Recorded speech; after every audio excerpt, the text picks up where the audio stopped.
Petals are the abodes of gopis who were part and parcel of Krishna, to whom they are most lovingly devoted and are similar in essence. The petals shine beautifully like so many walls. The extended leaves of that lotus are the garden like Dhama, that is spiritual abode of Sri Radhika, the most beloved of Krishna. The surrounding external plain of Gokula is described in this verse. There is a mysterious quadrangular place named Shvetadipa surrounding the outskirts of Gokula. Shvetadipa is divided into 4 parts on all the sides. The abode of Vasudeva, Sankarshana, Pradyumna, and Aniruddha are separately located in each of these 4 parts. These 4 divided abodes are enveloped by the 4-fold human requirements such as piti, wealth, passion, and liberation, as also by the 4 Vedas, namely Rig, Sama, Yajur, and Atharva, which deal with the mantra and which are the basis of achievements of the 4-fold mundane requirements. 10 tridents are fixed in the 10 directions, including the zenith and nadir. The 8 directions are decorated with the 8 jewels of Mahapadma, Padma, Shankha, Makhara, Kachapa, Mukunda, Kunda, and Nila. There are 10 protectors, Dikpalas, of the 10 directions in the form of mantra. The associates of the hues of blue, yellow, red, and white, and the extraordinary potencies bearing the names of Vimala, etc., shine on all the sides. The Lord of Gokul is the transcendental supreme Godhead, the own self of eternal ecstasies. He is the superior of all superiors and is busily engaged in the enjoyment of the transcendental realm and has no association with his mundane potency. Krishna never consorts with his illusory energy. Still, her connection is not entirely cut off from the absolute truth. When he intends to create the material world, the amorous pastimes, in which he engages by consorting with his own spiritual chit potency Rama, by casting his glance at the deluding energy in the shape of sending his time energy, is an auxiliary activity.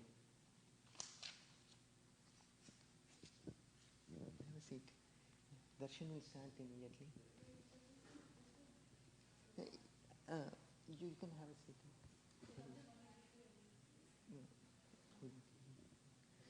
The secondary process of association with Maya is described. Rama Devi, the spiritual chit potency, beloved consort of the Supreme Lord, is the regulatrix of all entities.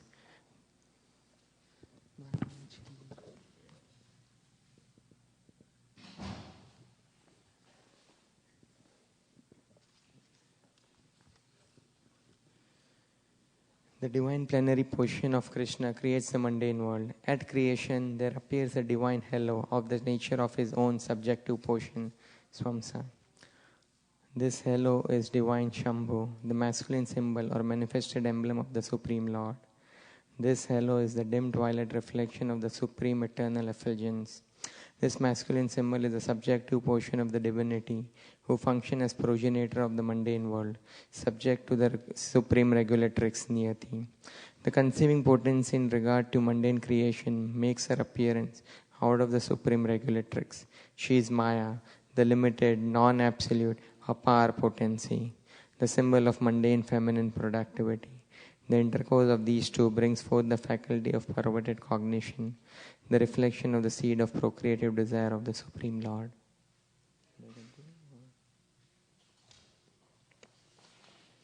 All offsprings of the consort of the great Lord Maheshwar of this mundane world are of the nature of the embodiment of the mundane masculine and feminine generative organs. The person embodying the material causal principle, namely the great Lord of this mundane world, Maheshwara, Shambhu, in the form of the male generating organ, is joined to his female consort, the limited energy, Maya, as the efficient causal principle. The Lord of the world, Mahavishnu, is manifest in him by his subjective portion in the form of his glance.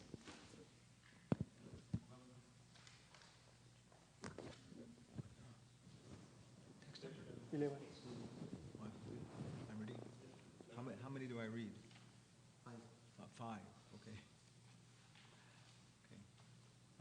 The Lord of the mundane world, Mahavishnu, possesses thousands and thousands of heads, eyes.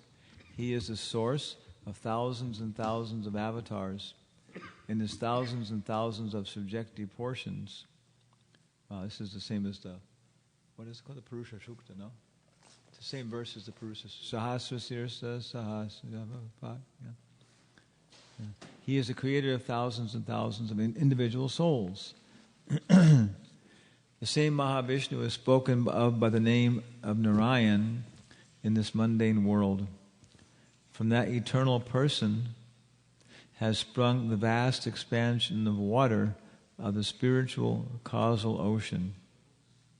The subjective portion of Sankarshan, who abides in the Paramvoyam, the above Supreme Purusha, with thousands of subjective portions, reposes in that state of divine sleep, yoga nidra, in the waters of the spiritual causal ocean. The spiritual seeds of Sankarshan existing in the pores of skin of Mahavishnu are born as so many golden sperms. These sperms are covered with 5 great elements. The same Mahavishnu entered into each universe as his own separate subjective portion. The divine portions that entered into each universe are possessed of his majestic extension. That is, they are the eternal universal soul Mahavishnu, possessing thousands of heads. And last, the same Mahavishnu created Vishnu from his left limb. Brahma. The same Mahavishnu created Brahma, the first progenitor of beings, from his right limb, and from the space between his eyebrows, Shambhu, the divine masculine manifested halo. The function of Shambhu in relation to the jivas is that this universe, enshrining the mundane egotistic principle, has originated from Shambhu.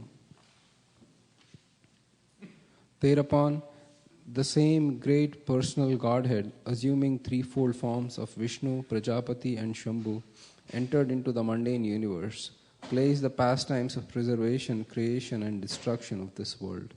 This pastime is contained in the mundane world, hence it being perverted, the Supreme Lord, identical with Mahavishnu, prefers to consort with the goddess Yoganidra, the constituent of his own spiritual Chit, potency full of ecstatic trance of eternal bliss pertaining to his own divine personality.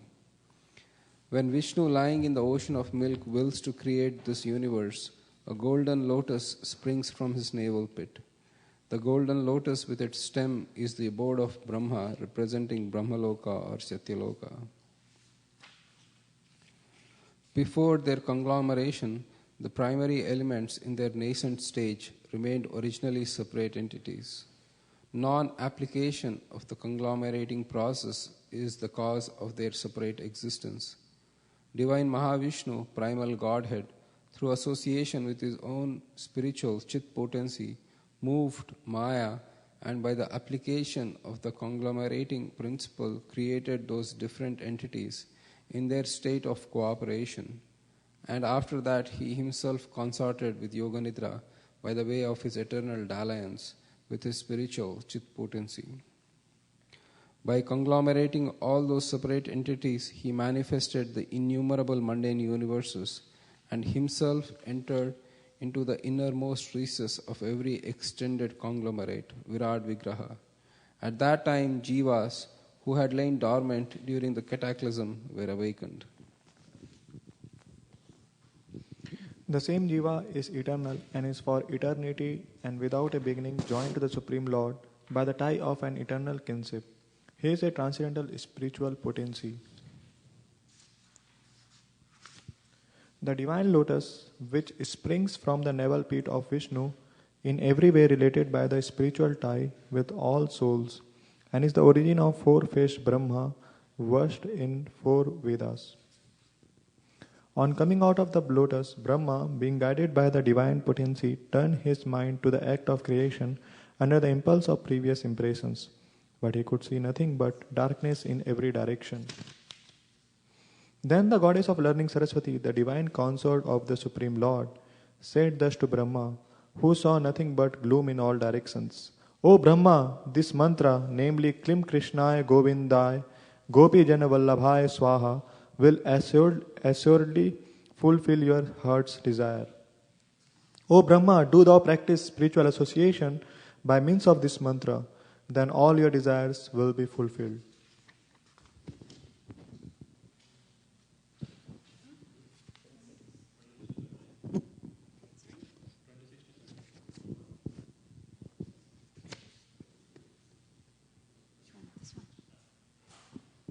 Brahma, being desirous of satisfying Govinda, practiced the cultural acts for Krishna in Goloka, Lord of Svetadvipa, for a long time.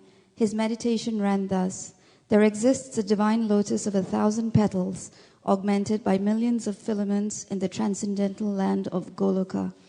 On its wall, there exists a great divine throne on which is seated Sri Krishna, the form of eternal effulgence of transcendental bliss, playing on his divine flute, resonant with the divine sound, with his lotus mouth. He is worshipped by his amorous milkmaids with their respective subjective portions and extensions, and also by his external energy, who stays outside, embodying all mundane qualities.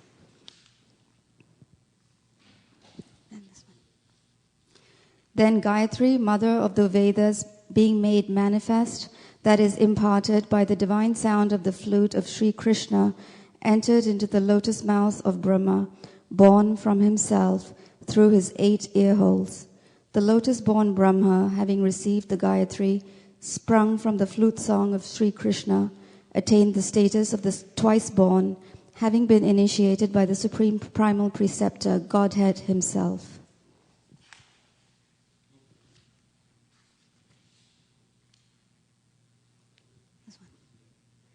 Enlightened by the recollection of that Gayatri embodying the 3 Vedas, Brahma became acquainted with the expanse of the ocean of truth.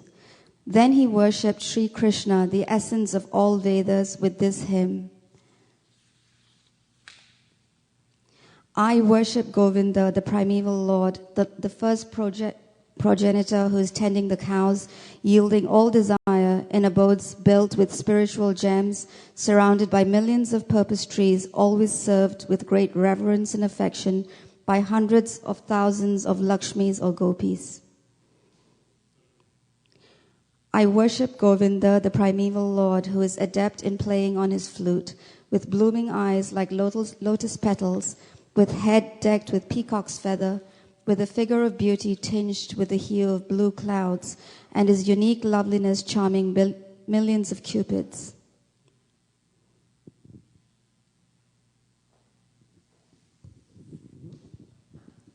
I worship Govinda, the primeval Lord, around whose neck is swinging a garland of flowers, beautified with the moon locket, whose 2 hands are adorned with the flute and jeweled ornaments, who always revels in pastimes of love, whose graceful 3-fold bending form of Shyamasundara is eternally manifest.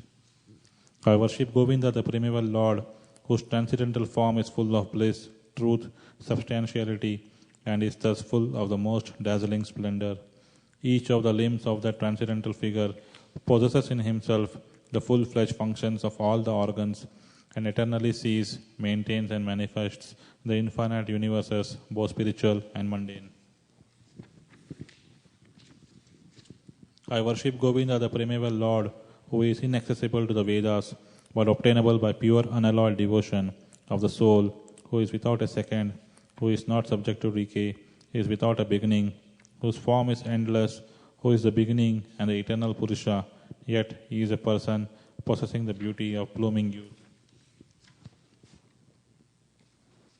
I worship Govinda, the primeval Lord, only the tip of the toe of whose lotus feet is approached by the yogis who aspire after the transcendental and betake themselves to pranayama by drilling the respiration, or by the jnanis who try to find out the non-differentiated Brahman by the process of elimination of the mundane extending over thousands of millions of years.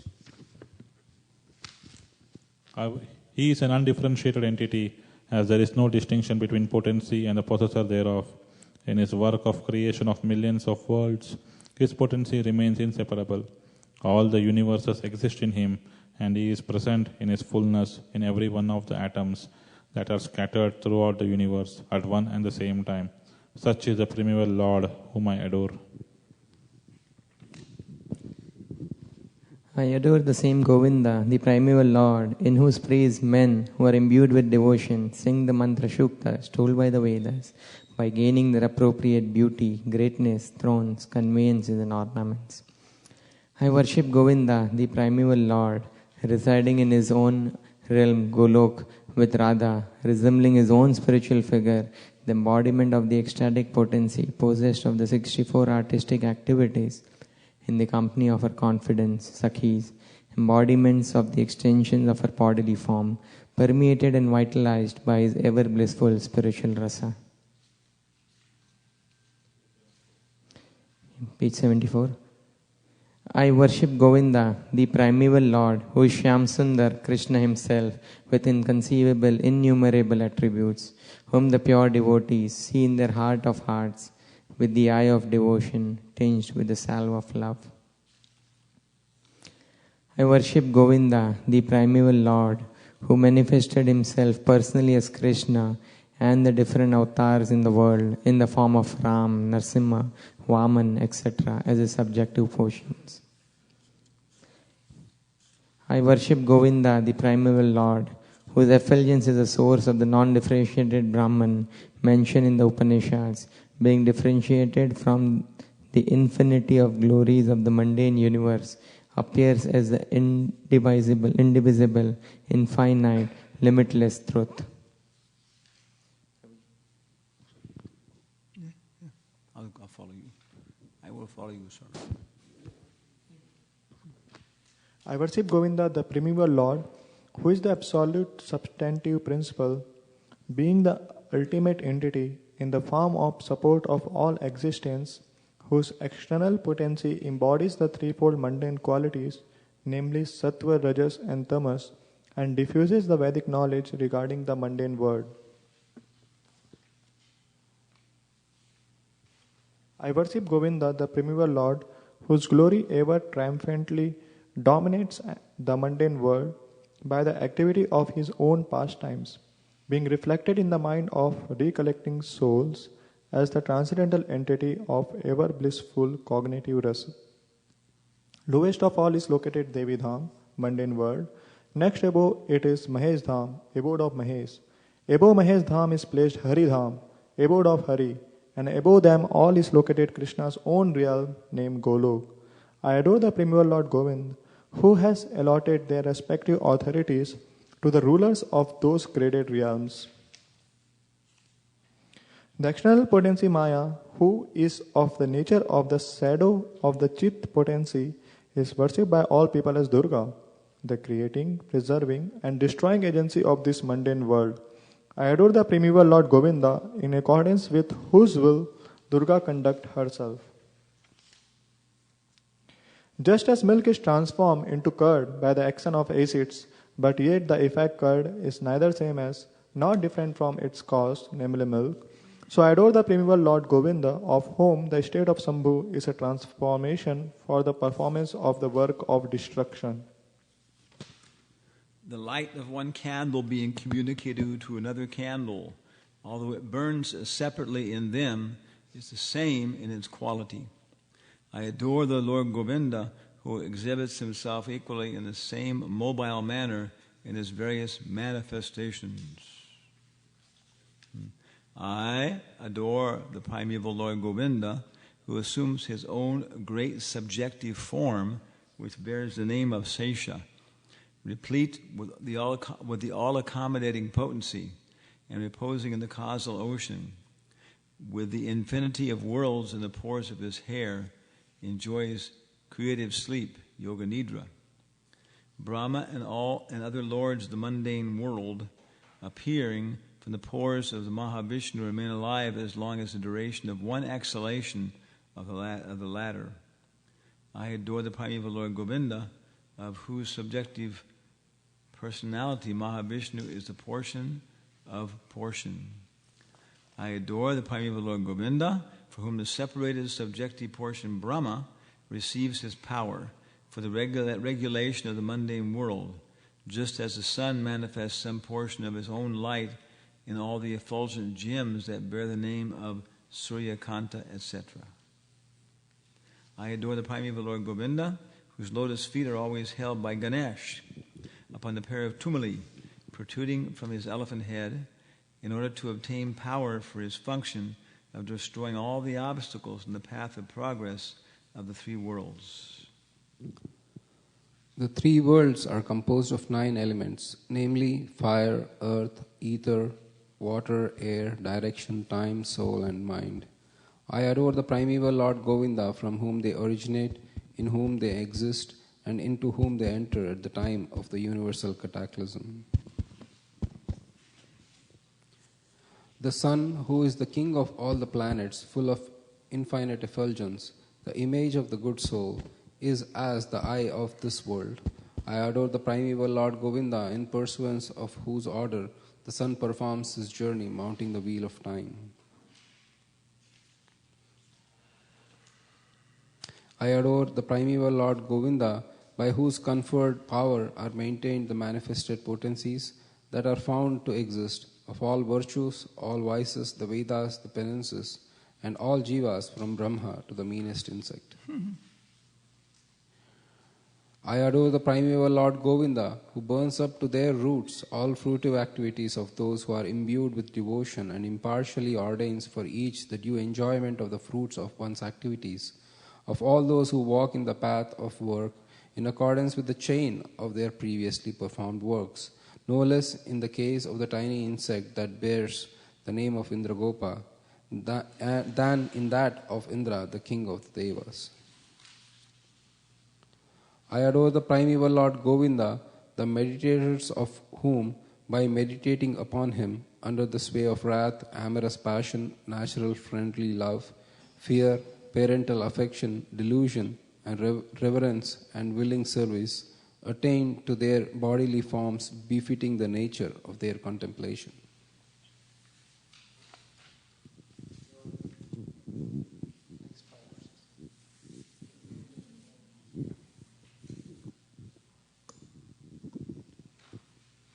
I worship that transcendental seat known as Shveta Dvipa, where as loving consorts of the Lakshmis in their unalloyed spiritual essence practice the amorous service of the Supreme Lord Krishna as their only lover, where every tree is a transcendental purpose tree, where the soil is the purpose gem, all water is nectar, every word is a song, every gait is a dance, the flute is the favorite attendant, effulgence is full of transcendental bliss, and the supreme spiritual entities are all enjoyable and tasty, where numberless milk cows always emit transcendental oceans of milk, where there is eternal existence of transcendental time, who is ever present and without past or future, and hence is not subject to the quality of passing away even for the space of half a moment. That realm is known as Goloka only to a very few self-realized souls in this world.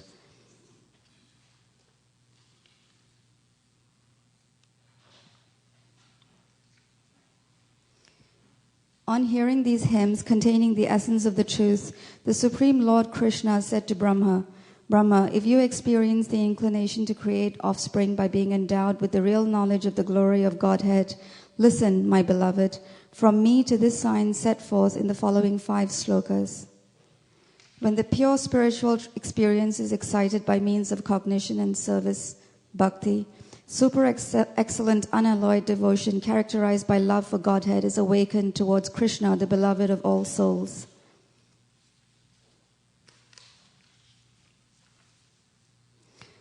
The highest devotion is attained by slow degrees by the method of constant endeavor for self-realization with the help of scriptural evidence, theistic conduct, and perseverance in practice.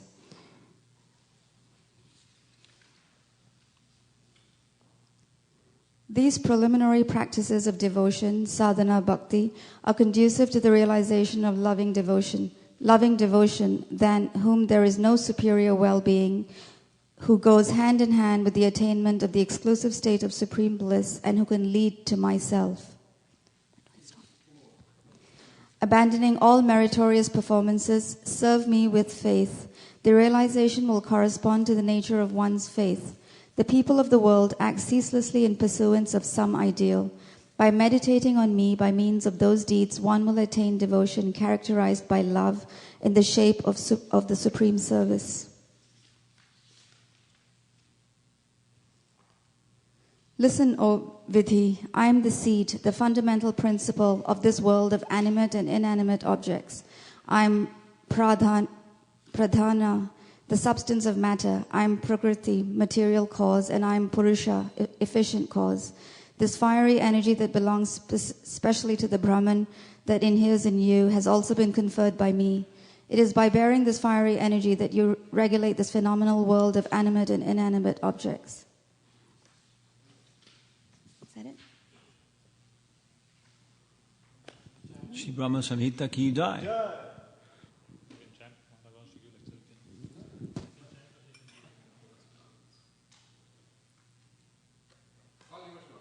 Oh my, okay. Well, we got many books here. What's in this blue book? Oh, there's all kinds of stuff here. Okay. Everybody has song books too? Wow, let's sing a song. Huh? Hare Krishna. Yeah? Yeah. Some song? What song? Maybe by Bhakti Vinod Thakur. Oh, okay. Huh? Okay, that's a good one. But there's another song here. I don't think it's here. First line index. It starts with Vidya. Yeah, it's in the small one, but it's not here. Okay. Okay, let's chant Jeev Jago. G-H-I-J. That's page 40.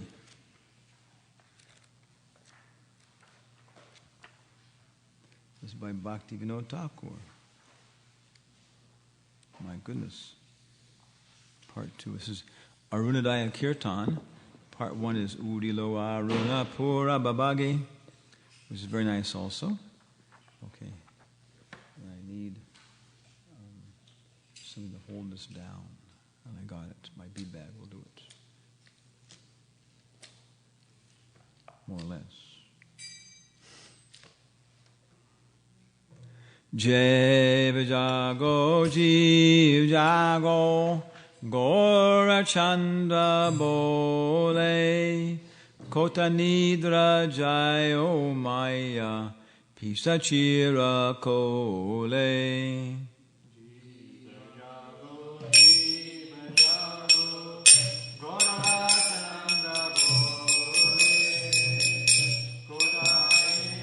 Jayo Maya Pisachira Koje Bajibo Bolia Eshe Sangsara Bitare Bulia Rohile Tume Abedya Rabare Ajilo Bolia Eshe Sangsara Vitore Uriya Rohile Tome Avidya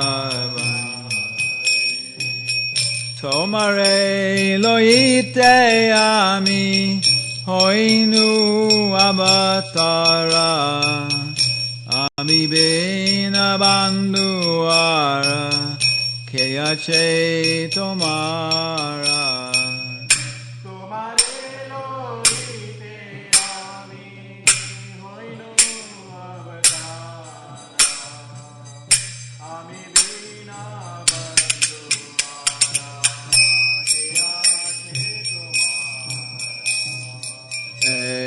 Chia Saudi Maya Nasibaro Lagi Harinama Maha Mantra Lauto Mimagi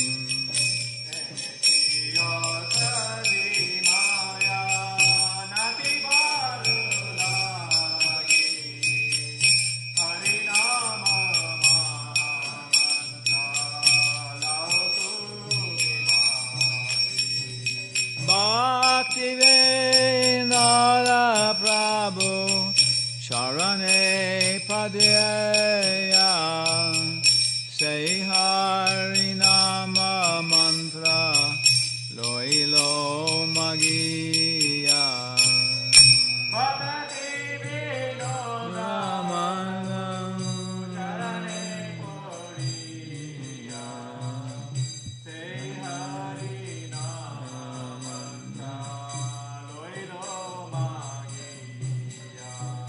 Jiva Jago Gora Chandra Bole. Jev Jago Gora Chandra Bole. Kota Nidra Jayo Maya Pisa Chira Bole.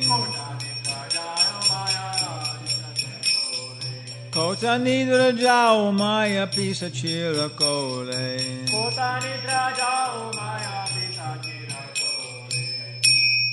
Lord Gauranga is calling, wake up, sleeping souls, wake up, sleeping souls.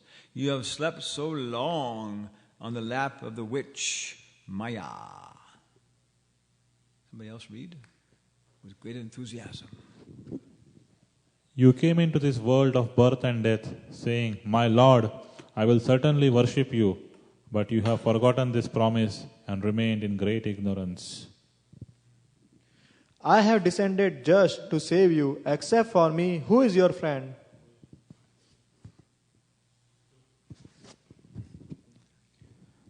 I have brought the medicine to eradicate the disease of illusion. Now pray for this Harinam Mahamantra and take it. Bhakti Vinod fell at the lotus feet of Lord Gauranga, and after begging for the holy name, he received that Mahamantra. Jai. One more song here. What's the next one? Next one is Nama Sankirtan. Gopinath. Gopinath.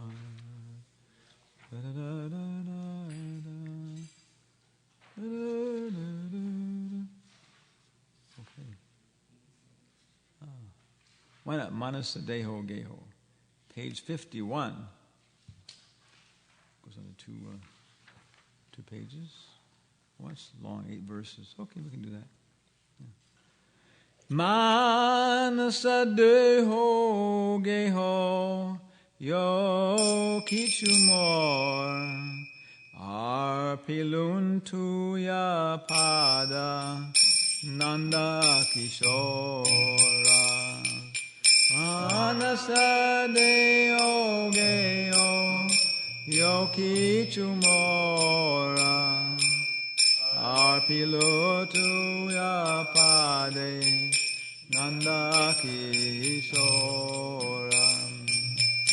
Sampade Vipade Jivane Marane Daimama Gela Tua Opadavarane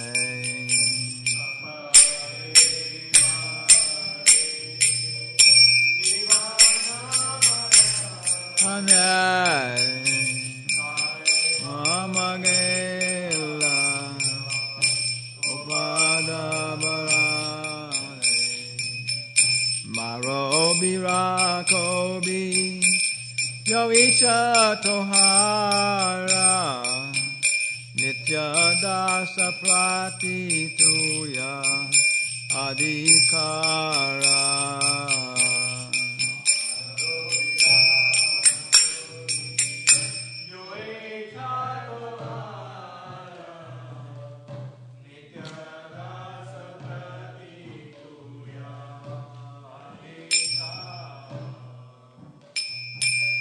Janmayo bimo eiche yaditor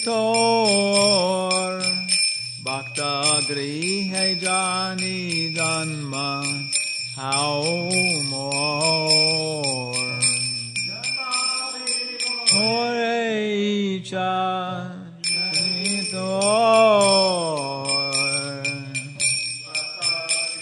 grihe danma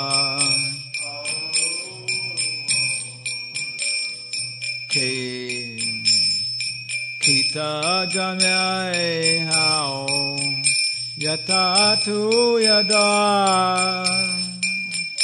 bahir mukha brahma janme nahi asha janme ao yata tu yada bahir mukha janme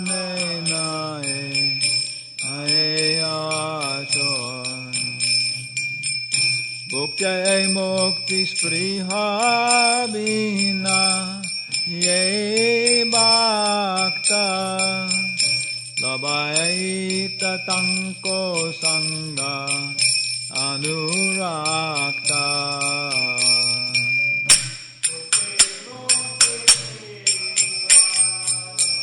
Vihanaya bhakta labaita tanko sangha anurakta. Janaka jananani dayeta tonoya Prabhu Guru Pati tu sarvamoya.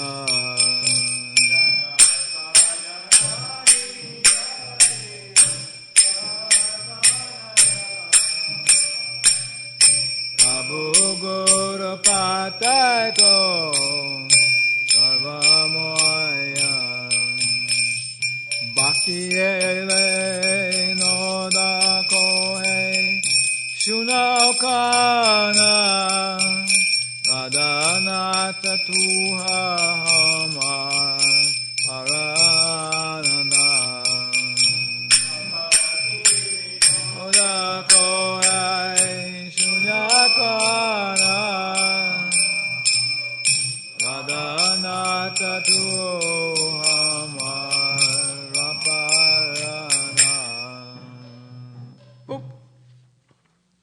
Oh, Gopinath. Mind, body, family, whatever may be mine, I have surrendered at your lotus feet, O youthful son of Nanda. In good fortune or bad, in life or death, all my difficulties have disappeared because I have chosen your lotus feet.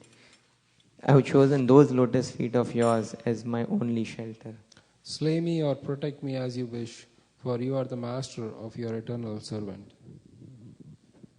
If it is your will, then I be born again, then may it be in the home of your devotee. Let me be born again, even as a worm, as long as I may remain your devotee. I have no desire to be born as Brahma, averse to you.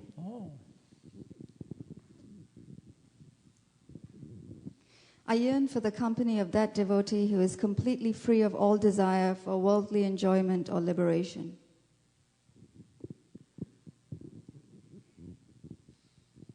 Bhakti Vinod says, O Kana, please hear me. O Lord of Radha, you are my life and soul. Father, mother, lover, son, Lord, preceptor, husband, you are everything to me. Jai. Bhaktivinoda Thakur ki. Jaya Radha Madhava Kunja Bihari.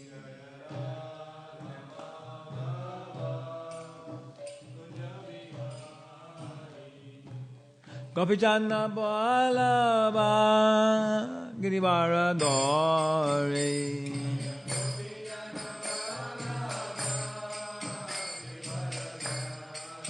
Yashodanandana Brajajanaranjana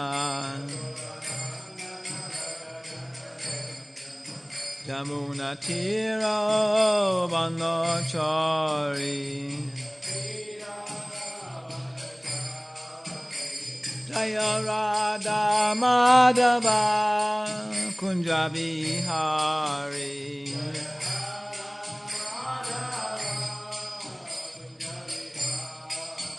Jaya Radha Madhava Kunja Bihari.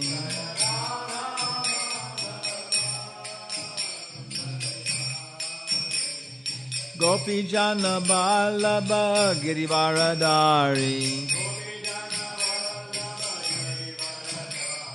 Gopi Jana Balaba Girivaradari. Yashoda Nandana Braja Janaranjana. Yashoda Nandana Braja Janaranjana. Jamuna Tira Banachari. Hare Krishna, Hare Krishna, Krishna Krishna, Hare Hare, Hare Rama, Hare Rama, Rama Rama, Hare Hare. Ah, Hare Hare,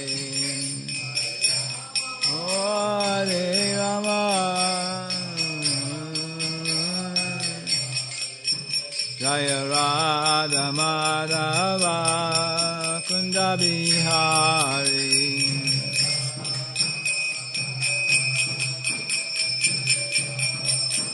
Jaya Radha Madhava Kunda Bihari.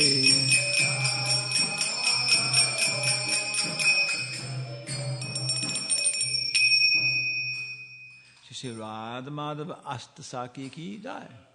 Shri Chaitanya Chandraya Mandir ki jai. Narayanam Namaskrityam Naram Chaivam Narottamam Devam Sarasvatim Vyasam Tato Jayam Udiraye. Om Namo Bhagavate Vasudevaya. Om Namo Bhagavate Vasudevaya. Om Namo Bhagavate Vasudevaya. So we're going to talk about Srimad Bhagavatam, first canto, chapter 5, text number 22, which is the instructions of Narada to Vyasa.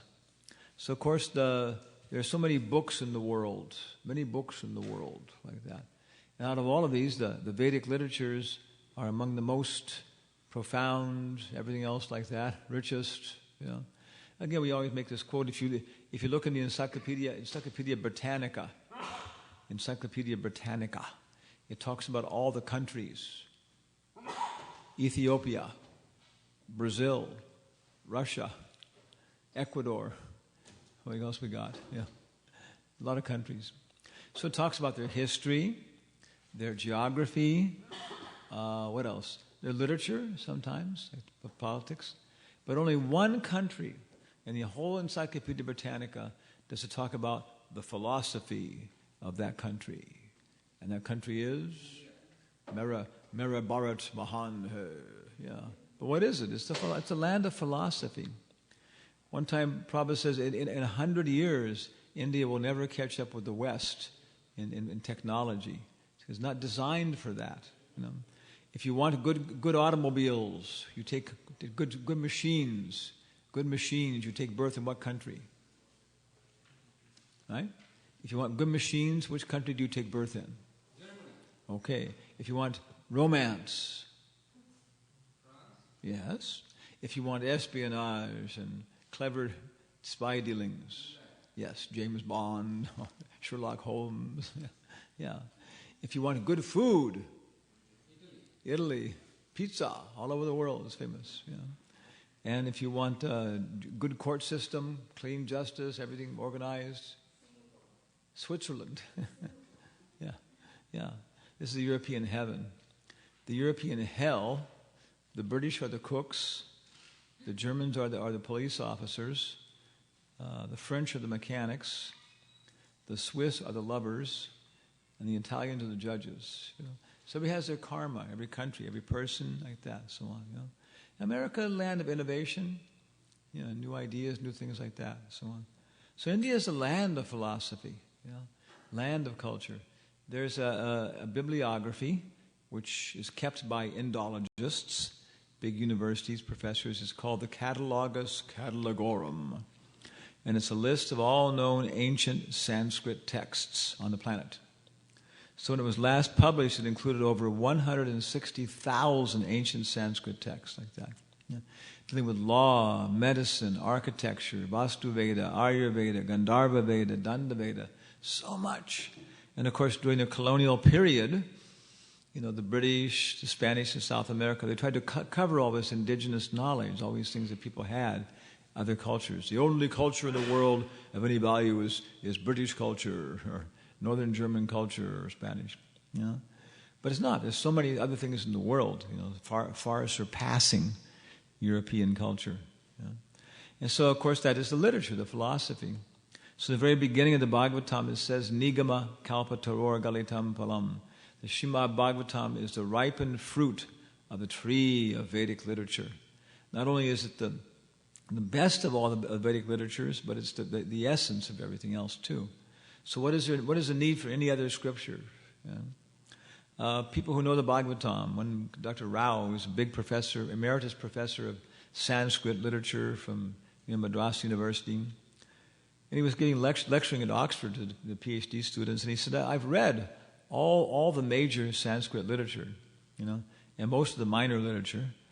I'm not being proud, I've been doing this for 50 years. What do you expect in that time if I should have read this, And he said, in the Puranas it says that the different Puranas are very beautiful, like stars in the sky, like that. Oh, Agni Puran, Vishnu Puran, oh yes.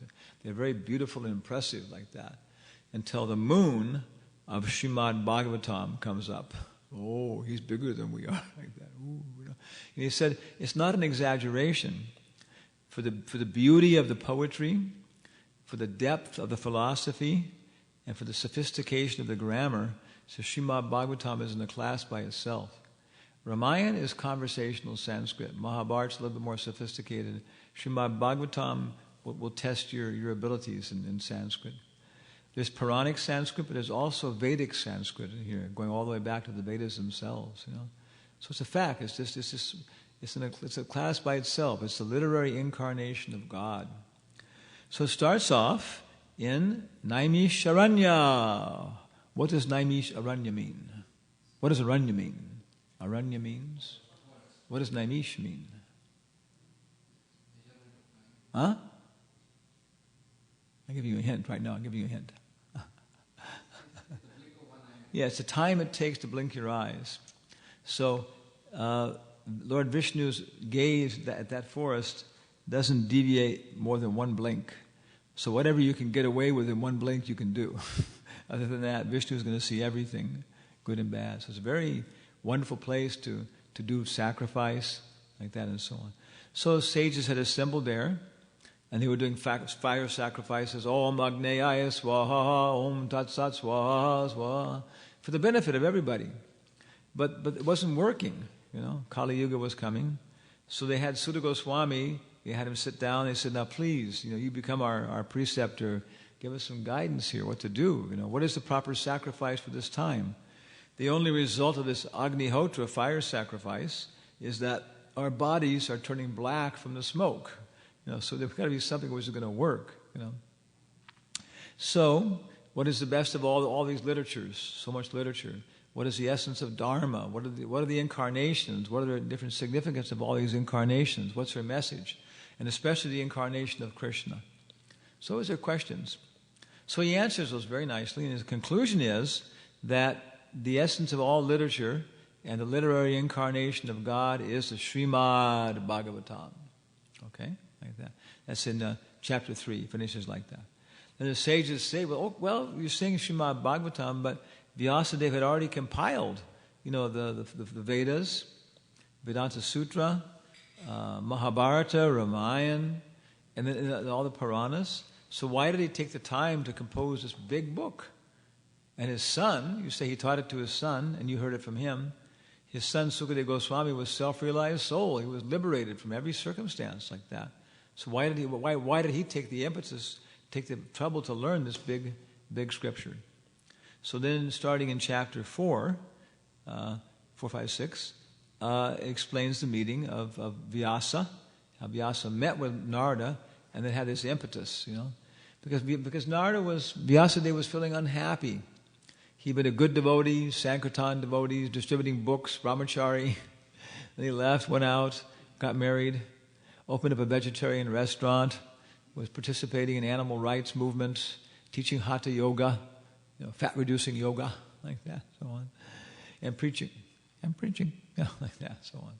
So that's what the Vedas are like. The Vedas talk about all this indirect, development of Krishna consciousness like that. It's there, but it's so indirect that people can't quite figure out that's what religion means. They think religion means to have economic development, to live for a long time with your family, and in the end, if you ever get that far, to get liberation from all this immature variety, But mostly they take it as being, die and go to heaven. There's a movie with Robin Williams called What Dreams May Come. You saw that? It got some Academy Awards, What Dreams May Come. So Robin Williams dies, and he goes to some place. He kind of wakes up, disoriented at what's happening, and there's someone there trying to deal with him, and calm down. You died, and you've gone to heaven, like that and stuff. Oh, yeah, it's okay. I'm your guy. I'll help you, So he starts to investigate different things and get used to heaven, which basically is a fantastic description of Pitriloka, the way it's described like that. And he meets his ancestors, different people like that, and it goes on like that. So in the very beginning, his guide there, he asks him when he's trying to find out what's going on, when Robin Williams is trying to figure out what's going on, he says, okay, so where is God in all of this? And his guide said, well, he's up there trying to tell us that he loves us and wondering why we can't understand. Like that. Okay, back to work. And that's it. It's there. There is a God. He's higher than us. He's trying to establish a loving relationship with us, and we can't figure out why we don't want to reciprocate. Oh, that's okay. That's interesting. Okay, now let's go back to find my brother, my dog, my cat. Where are they all gone now? I love my cat. Your cat's here. Yeah. That's exactly what the Puranas and everything else do like that. So Vyasadeva was feeling dissatisfied because he wanted to attract people, but it was so indirect that it wasn't going to be effective, and people were going to become confused about what is real religion. So feeling this dissatisfaction in chapter 4, at that point Narada Muni comes to his restaurant. He offers him a seat, offers him a smoothie, like that. Sit down, Gurudev, like that. And so then Narada Muni says, "Well, you happy with the yoga classes, and how's the animal rights going, and all this kind of stuff, and everything else, and kind of maybe teasing him." And then he says, "Well, actually, no, I'm not satisfied, and I think probably you can tell me what I've done wrong, like that." And Narada Muni says, "Yeah, because you have failed to directly glorify the Supreme Lord, like that, And basically, he tells them that everything you've done is going to be eliminated by Buddha. Buddha's going to have to come along and eliminate all this. If the Vedas say this and that, I don't believe in the Vedas. Buddha said like that. It's because he had to eliminate this stuff, minimize it, so people could get down to what is the real basic ideas, like that. So then he starts to tell him, okay, so so you should write Srimad Bhagavatam, and I'll give you the perspective and how to do it, what should it include, and you can do it. You're qualified. You know this stuff, but this is what you should focus on. This is what you should write. So in the process here, we come to this verse number 22, 1:5:22. You got it there? 1:5:22. Ek 5:22. You speak Spanish. 1:5:22. Ek panch dobis.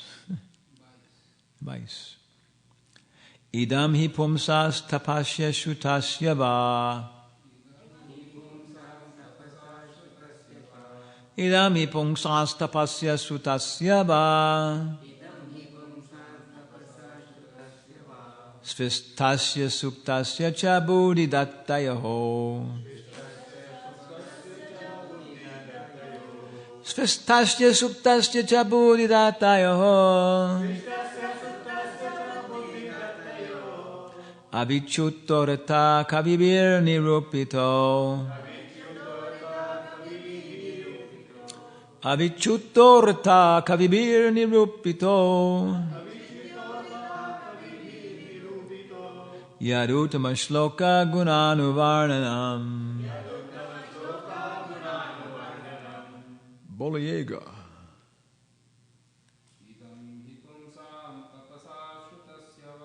Idam hi pumsas tapasya shrutasya va. Svistasya cha buddhi dattayo. Avichyuttorata kavibir nirupito. Yadutama shloka gunanuvarnanam.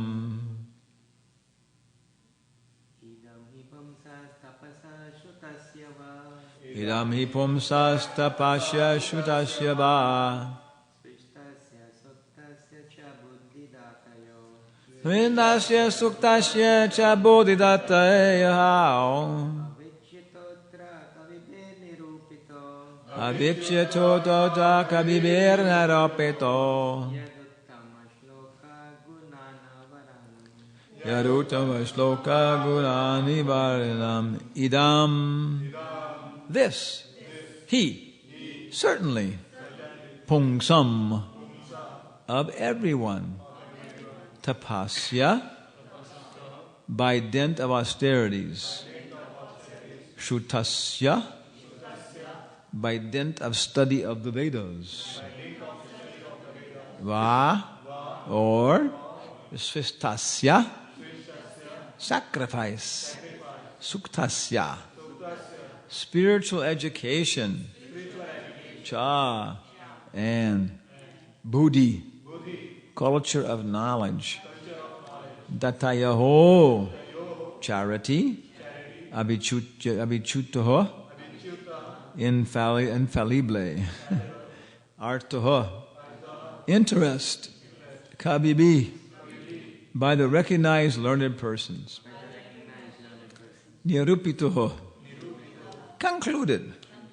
Yat. What? Uttama shloka. The Lord, who is described by choice poetry. Guna anuvarnam. Description of the transcendental qualities. Idam hi pumsas tapasya shutasya va. Svistasya suktasya cha buddhi datayaho. Abhichutarata kavibir nirupito. Yarudama shloka gunanuvarnanam. Learned circles, Narada Muni tells Vyas, have positively concluded that the infallible purpose of the advancement of knowledge. Now, this is a little confusing to me, for maybe it'll be confusing to you. Namely, and that doesn't mean that the infallible purpose of the advancement of knowledge is austerity, study. No, that this is how you achieve it, right? Learned circles have positively concluded that the infallible purpose of the advancement of knowledge, right? So what is the advancement of knowledge? Austerities, study of the Vedas, sacrifices, chanting of hymns and charity, culminates in transcendental description of the Lord, who is defined in choice poetry. Yes. Now, I was working with Bhakti Sarup Damodar Swami, Dr. Totem Damodar Singh from Manipur. And, of course, he was a scientist. He grew up in Manipur, a very simple place like that. Only one radio station, one channel in the whole country. Manipur is in the northeast. It's a it's a valley, about, I guess, like 70% mountains, and 30% valley. And there were, still are, very primitive tribal people live in the mountains. They live in extended families. They'll take charge of one hill and burn it and cut it down and grow up something until the soil is exhausted and move someplace else. They have wars amongst each other. They were headhunters. If your father killed my father and got his head, I want your head. And very primitive. One of Maharaj's disciples, Ajit, he was in a police station up the river, and there were 5 policemen there in the village, and they had 1 gun and 1 bullet. And the rest was, they worked with swords, like that. So it was a very simple, rustic place he grew up. But he said every morning when it was, where he's kind of waking up and the sun's coming and the fog is burning off a little bit and people are starting to make their cook fires, take their baths in the morning. All over the valley, everybody had the radio on, and they would be playing Chaitanya Charitamrita, like that, singing it like that. So the whole valley would, wake up with Chaitanya Charitamrita. And of course, one disciple of Narottam went there, and he converted the whole country. He converted the king and everybody else. So they all became Gaudiya Vaishnavas in something like the 17th century or something like that. And they've developed it to such a beautiful degree. Manipuri dance culture is unbelievable. Yeah. So he came, and he decided he wanted to help people. He was growing up.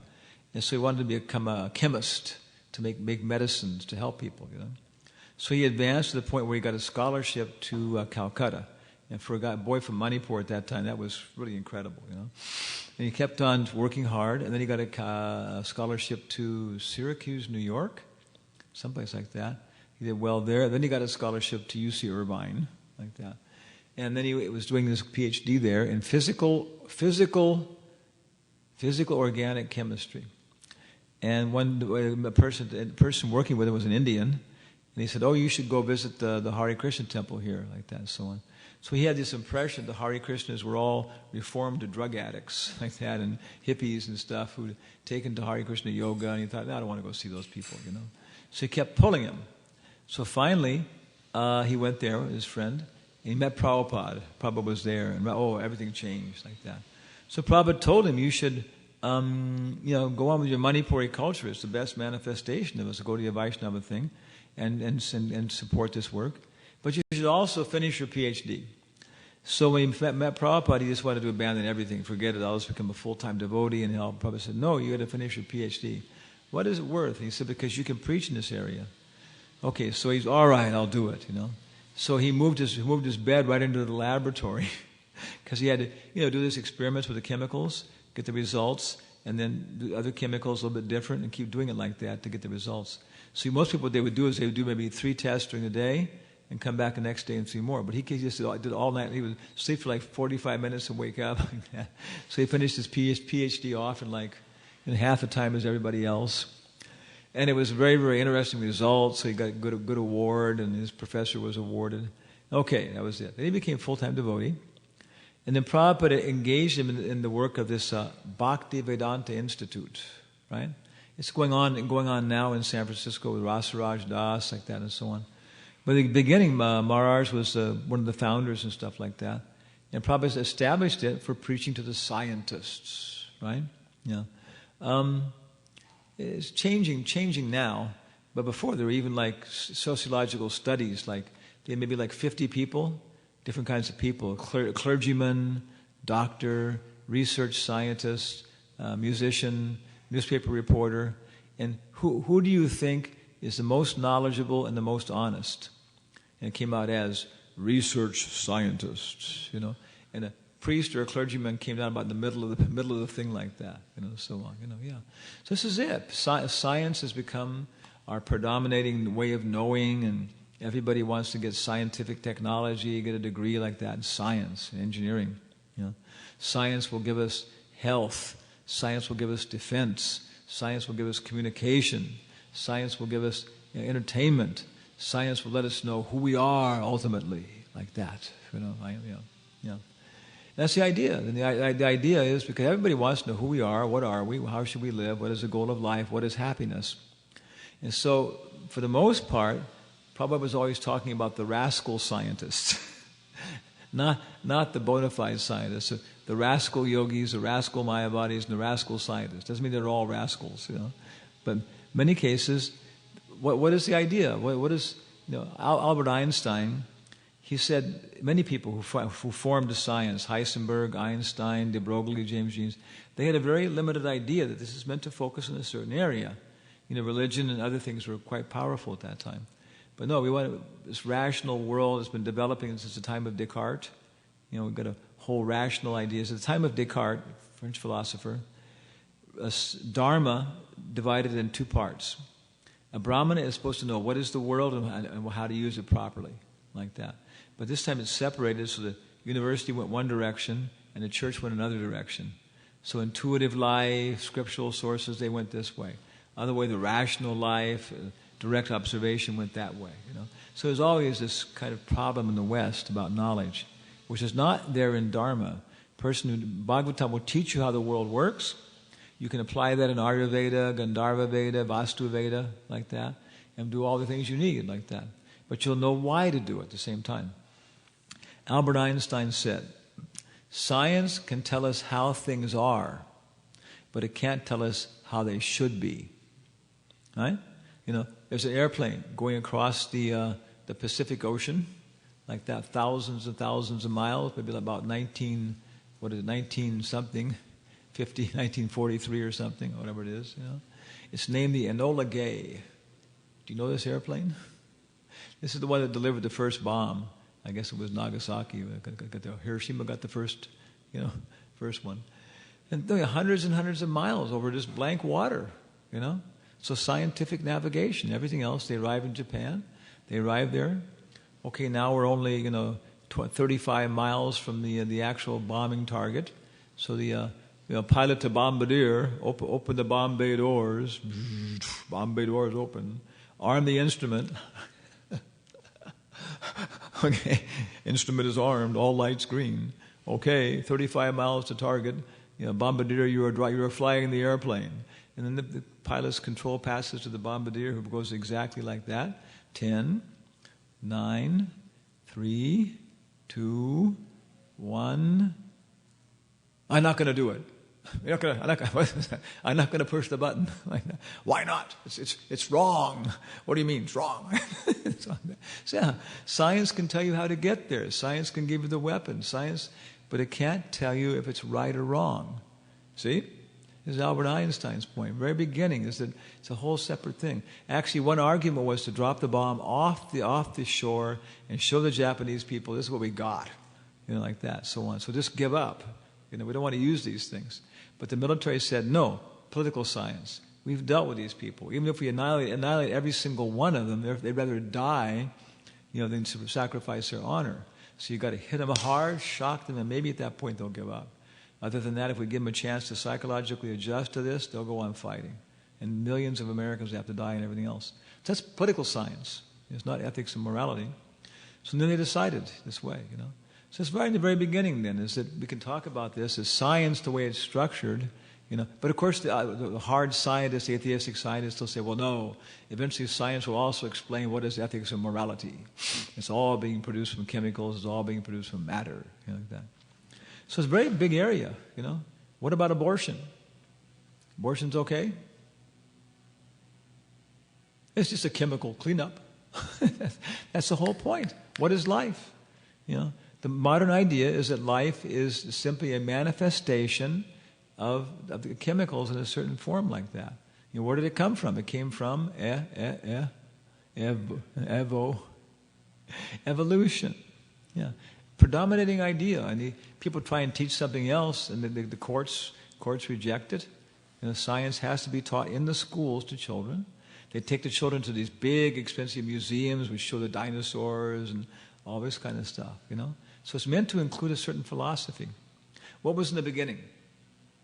In the beginning was what? Krishna with his flute? How does modern scientific philosophy of life start? Yeah? The Big Bang, by Fred Hoyle. So in the beginning was the chunk. The chunk. That was what Hoyle called it. But who wants to be called the chunk? Like that. It's like so now the chunk has a new name. Now the chunk is the singularity. Okay, fella. Oh, chunk. I'm not the chunk anymore. I'm the singularity. Oh, excuse me, sir. Excuse me, Bob. I didn't know you. Yeah, okay. And there was no time. There was no space. It was just the singularity. The first problem comes right at this point. Why did the singularity change? Well, there's nothing else. Well, survival of the fittest. Hey, it's surviving. Like that, it's going to survive forever. No time. Oh. Right from the very beginning, and this is where we argue with the Maya bodies and everything else. There's fundamental problems with this idea. Okay, somehow or other, by chance. Bertrand Russell, Nobel laureate, he said, the most important idea of the 20th century is the idea of chance, because nobody has the slightest idea what it means. What is chance? What is chance? Evolution is based upon chance. If you look in a book on statistics, right? Statistics is based upon a random event, right? You've got to have random events for statistics. Look at the definition of a random event. A random event is an event the outcome of which cannot be predicted. Think about it. It means we don't know. It means you cannot know. Absolutely nobody can know like that. Not this, not this, not this, not this. So many times, there you go. But basically, a chance event or chance means we absolutely do not know. Okay, like that. Okay. So anyway, we got this whole process. Now it's changing by chance, like that, by chance. Because if we know, then we can put something in there. So actually, of course, what happens? The chemical, it's the first nanosecond something happens, the next nanosecond something happens, and the Russian group says that the next nanosecond this happens, the Viennese group from Vienna says this happens, then the fourth nanosecond, nobody has the slightest idea how to get to the fifth nanosecond. They sent it back. But we'll work it out later. And all this mathematics that it takes basically 25 years to learn, to like the complicated arcane language that only an initiated priesthood can understand, like that. And then finally you get to the point of your first atoms or something, this and that, and they congeal and form suns or something, or clouds and this and that. And the sun's all belched, out come the planets, they cool down, then it rains for 40 million years, there's a lightning bolt, and then you get some more complicated hydrocarbons, and then those by chance all combine together, and after a while you get some DNA things, that combines together and forms more complicated DNA, then you finally get one-celled animals by chance, then you get multi-celled animals by chance, and finally you get fish by chance, and you get frogs by chance, they come out and they say, it's not going to work. They go back in the water and forget about it, But some stay out there, then the amphibians become, what else? They become snakes, the snakes become bears, the bears become monkeys, the monkeys become human beings become software engineers, and here we are, the final conclusion. The highest level of human evolution, the software engineers. Okay? Yeah. And what are they going to do? They're going to create the next step of evolution, which is to create robots, right? And the robots and everything else, well, they have a problem with those. The human beings have a problem like with the robots and stuff like that, so on. But that's kind of like the general thing. And you still see on television and movies, there's stories about this and that, and, Astro Boy, and this kind of stuff, the next wave. And even the commercials, the company, big Monsanto and stuff, they're still advertising this totally high-tech future. You'll say, car, 5 minutes. And you'll say, yes, ma'am. And so the car will start to heat the seat up for you and everything else, start the engine. You go sit in the car, it'll be warm and everything else. You'll say, 25th and Main Street. Yes, ma'am. Like that. You'll say, there's a traffic accident and so-and-so, So you have this stuff, advertising on television, So this is the scientific fairy tale, the scientific myth. But right from the very beginning, there's one very fundamental problem with this, okay? If it's getting better by chance, if it's fitting into the environment better and better and better and better and surviving, that means that in the environment, there's already the goal, right? And it's already there. If it's getting better, it has to be in the environment, it has to be something which is eliminating these things, so it's already going towards some higher thing like that, so on. Understand this? Yeah. Right from I'll give you an example. One of the most famous examples of evolution is that before the Industrial Revolution, there was all kinds of flowers and fruits and trees, and there were moths of different colors, okay? And the birds couldn't see them because all the trees were green, okay? But then the Industrial Revolution came, and all this soot and stuff started coming out of the factories, everything turned gray. Now all the birds can see the white moths and colored moths very easily and eat them all, But by chance, some of them had gray babies, okay? Now those gray babies, they fit into the environment. And so therefore they multiplied and they lived, okay? But then people started cleaning up the environment. So now all the gray moths stand out. So the birds start eating all those up. But some of those by chance had green and yellow babies, okay? Now those they fit into the environment, so they survive. So that's survival of the fittest, right? So which is higher on the evolutionary chain? Gray moths or green moths? In the process of evolution, which is higher, gray moths or green moths? It doesn't matter. It depends on the environment. So if the environment is just kind of changing, then there's going to be we're going to fit in like that. It requires that there is some fixed, aspect of the environment which this crud is gradually changing and changing and changing and changing and changing and changing and fitting closer to it. And every change that brings it closer to the ideal, allows it to persist longer, to function better in reality like that.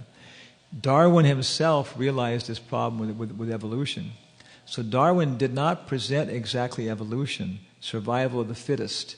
He presented survival of the fittingest. Survival of the fittingest. He didn't take it to the point of being a long-range thing that this is how life is developed. Just that certain species that fit in, they change like that. So on. So it's very Huxley, who was his main proponent, said the reason we like this philosophy so much is because it allowed us to have sex without guilt. Right? There is no God in control. Very much, allowed us to eliminate God and we can be God, everything else. So it became a very popular philosophy because it offers these things to you. So that's basic evolution idea, which permeates everything like that. So Prabhupada established the Bhaktivedanta Institute for preaching in this area, which is a very prominent area. You meet so many people, even Indians, who don't believe in this religion. They'll say these are all myths. I like very much the myth, our Hindu myths, Ram, Krishna, these things like that. Krishna was a uncivilized Aborigine guy, and then Dwarkadish Krishna was another guy, and he was like this and that. And there's so many evolutionary things like that, and it's still very prominent like that. But if you start looking at these things scientifically, Brahmastra weapons, Kali Yuga, Satya Yuga, you find that the more you go through it, the more you find science actually supports these things. One time I was in the car with Swarup Damodar Maharaj, and we were coming from New Dwarka, Los Angeles, going down to Laguna Beach, for the Sunday Feast program. And I was in the front, Bojadev was driving, and Maharaj was in the back seat with Dr. Rao, who was the guy in charge of the Dwarka project. Like that, so on. So for the first 20 minutes, it was a 1 hour drive, first 20 minutes, Maharaj was talking about, our ideas and the Vedas and everything else, and Dr. Rao was like arguing, no, that these are all myths and stuff like that, and these things might have existed, but they were very, very primitive and this and that, The second 20 minutes, he was starting to accept and to listen what Maharaj was saying like that. The last 20 minutes, he was supplying scientific evidence to support this point like that. It's heard it, So that's Indians. Indians grow up in the culture. It's there in their background knowledge, but the formal knowledge, they've been trained to something else. Once you start to go through that and stuff, so many times Indians, same way in Peru, South America, the indigenous culture and everything else is so much supports this. There are ghosts, there are fairies, there are all these medical systems. But when you start to get past that, then people, you see, it's like Indians. It's almost like Indians shaking off this British intoxication. It's like that, The British were able to intoxicate everybody and confuse them, but not touch the heart, not get down to the deep intelligence like that, so on. And so now maybe Americans are going to do it with McDonald's and television, so on. That's the problem.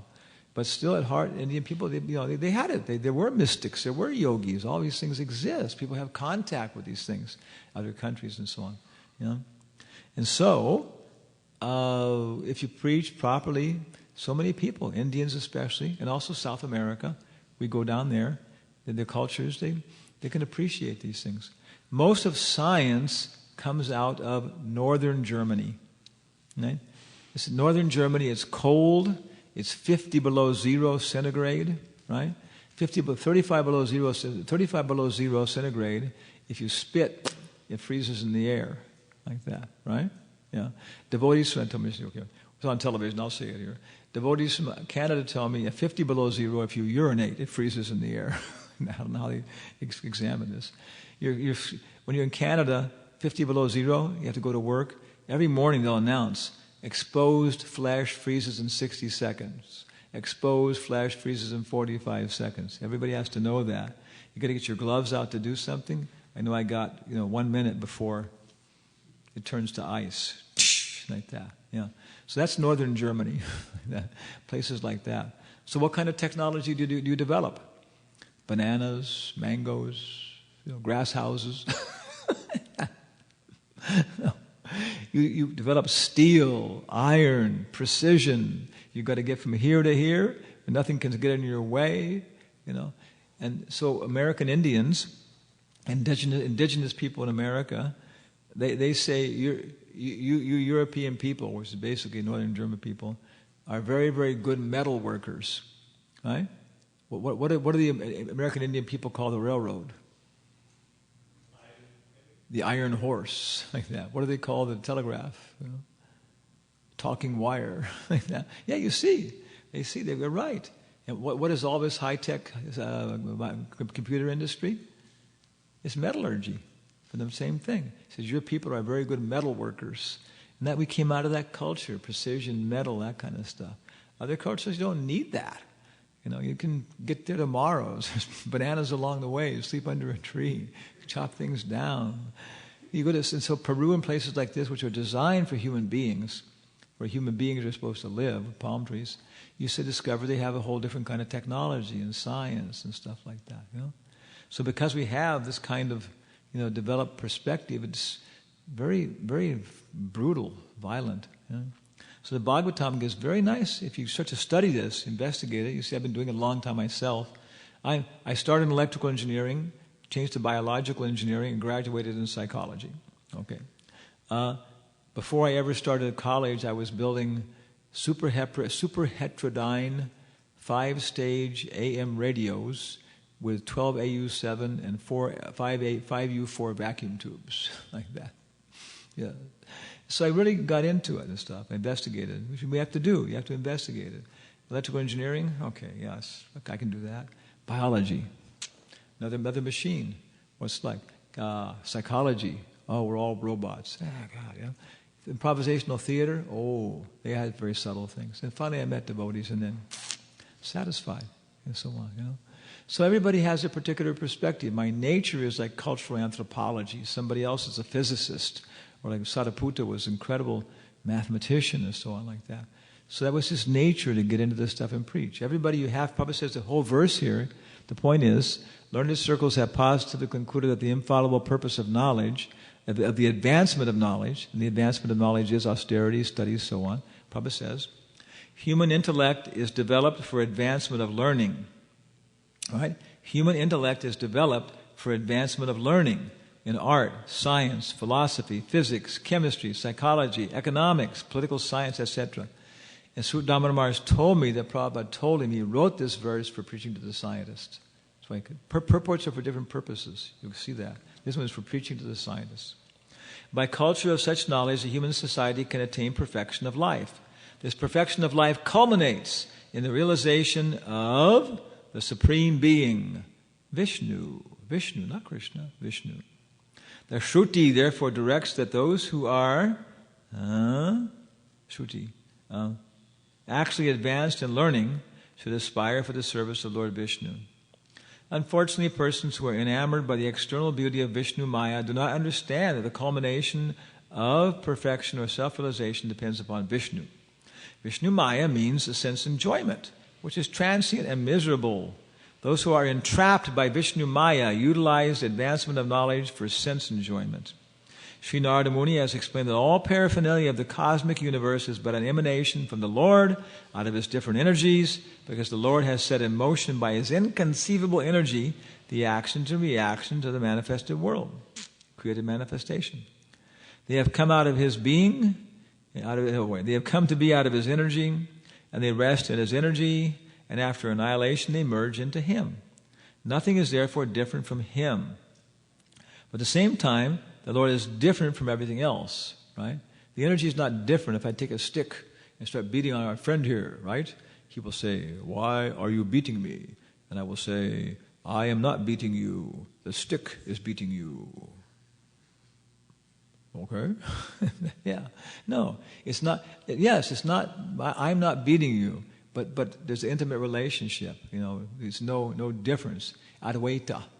Krishna is not different in this world, but not the same also. It's a very subtle point.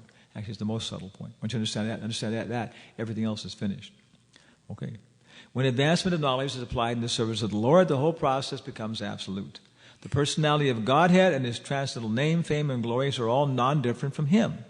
Therefore, all the sages and devotees of the Lord have recommended that the subject matter of art, science, philosophy, physics, chemistry, psychology, and all other branches of knowledge should be wholly and solely applied in the service of the Lord.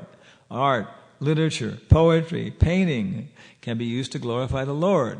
Fiction writers, poets, and celebrated litterateurs are generally engaged in writing of sensuous subjects, but if they turn toward the service of the Lord, they can describe great transcendental pastimes of the Lord. Valmiki was a great poet, and similarly Vyasadeva, a great writer. And both of them have absolutely engaged themselves in delineating the transcendental activities of the Lord, and by so doing, they have become immortal. Similarly, science and philosophy should be applied in the service of the Lord. There is no use of presenting dry, speculative theories for sense gratification. Philosophy and science should be engaged in establishing the glory of the Lord. Advanced people are very eager to understand the absolute truth in the medium of science, and therefore a great scientist should endeavor to prove the existence of the Lord on a scientific basis. Similarly, philosophical speculations may be utilized to establish the supreme truth as sentient and all-powerful. Similarly, all the branches of knowledge should always be engaged in the service of the Lord. In Bhagavad Gita, the same is affirmed. All knowledge not engaged in the service of the Lord is but nescience. Real utilization of advanced knowledge is to establish the glories of the Lord, and that is the real import. Scientific knowledge engaged in the service of the Lord and all similar activities is actually, factually, Hari Kirtan, or glorification of the Lord. So everything can be used for Krishna. It's a matter of figuring out how to do it, like that. How to do it, yeah, like that. And we'll adjust. So we'll get it all back in the proper proportion. Prabhupada said, televisions, all right, make 2-3 dozen. That's all the televisions there should be in the world is 24 to 36 televisions, according to Prabhupada's analysis. What do you do for entertainment? You stay in your village and you have incredible puppet shows made from local things like that, just, mind entangling, things like that. We spent with our friend Lokanath. We visited up in Berkeley. We're traveling with puppet shows. You can do these incredible things with just little, village materials like that and special effects. And you can capture the mind and you can communicate the message. And it's very personal because as people know each other, the timing and stuff. All these expensive DVDs, there's no timing involved, In a real live stage show, people know that sometimes people laugh a little bit longer. You got to wait. When you tell a joke, it has, it's a certain time. And when you present a feeling or idea, you got to see if people have got it. They haven't, you change the course of the lecture and you go back and over it again. Right? There's so many questions like that. Yata idam yata mati.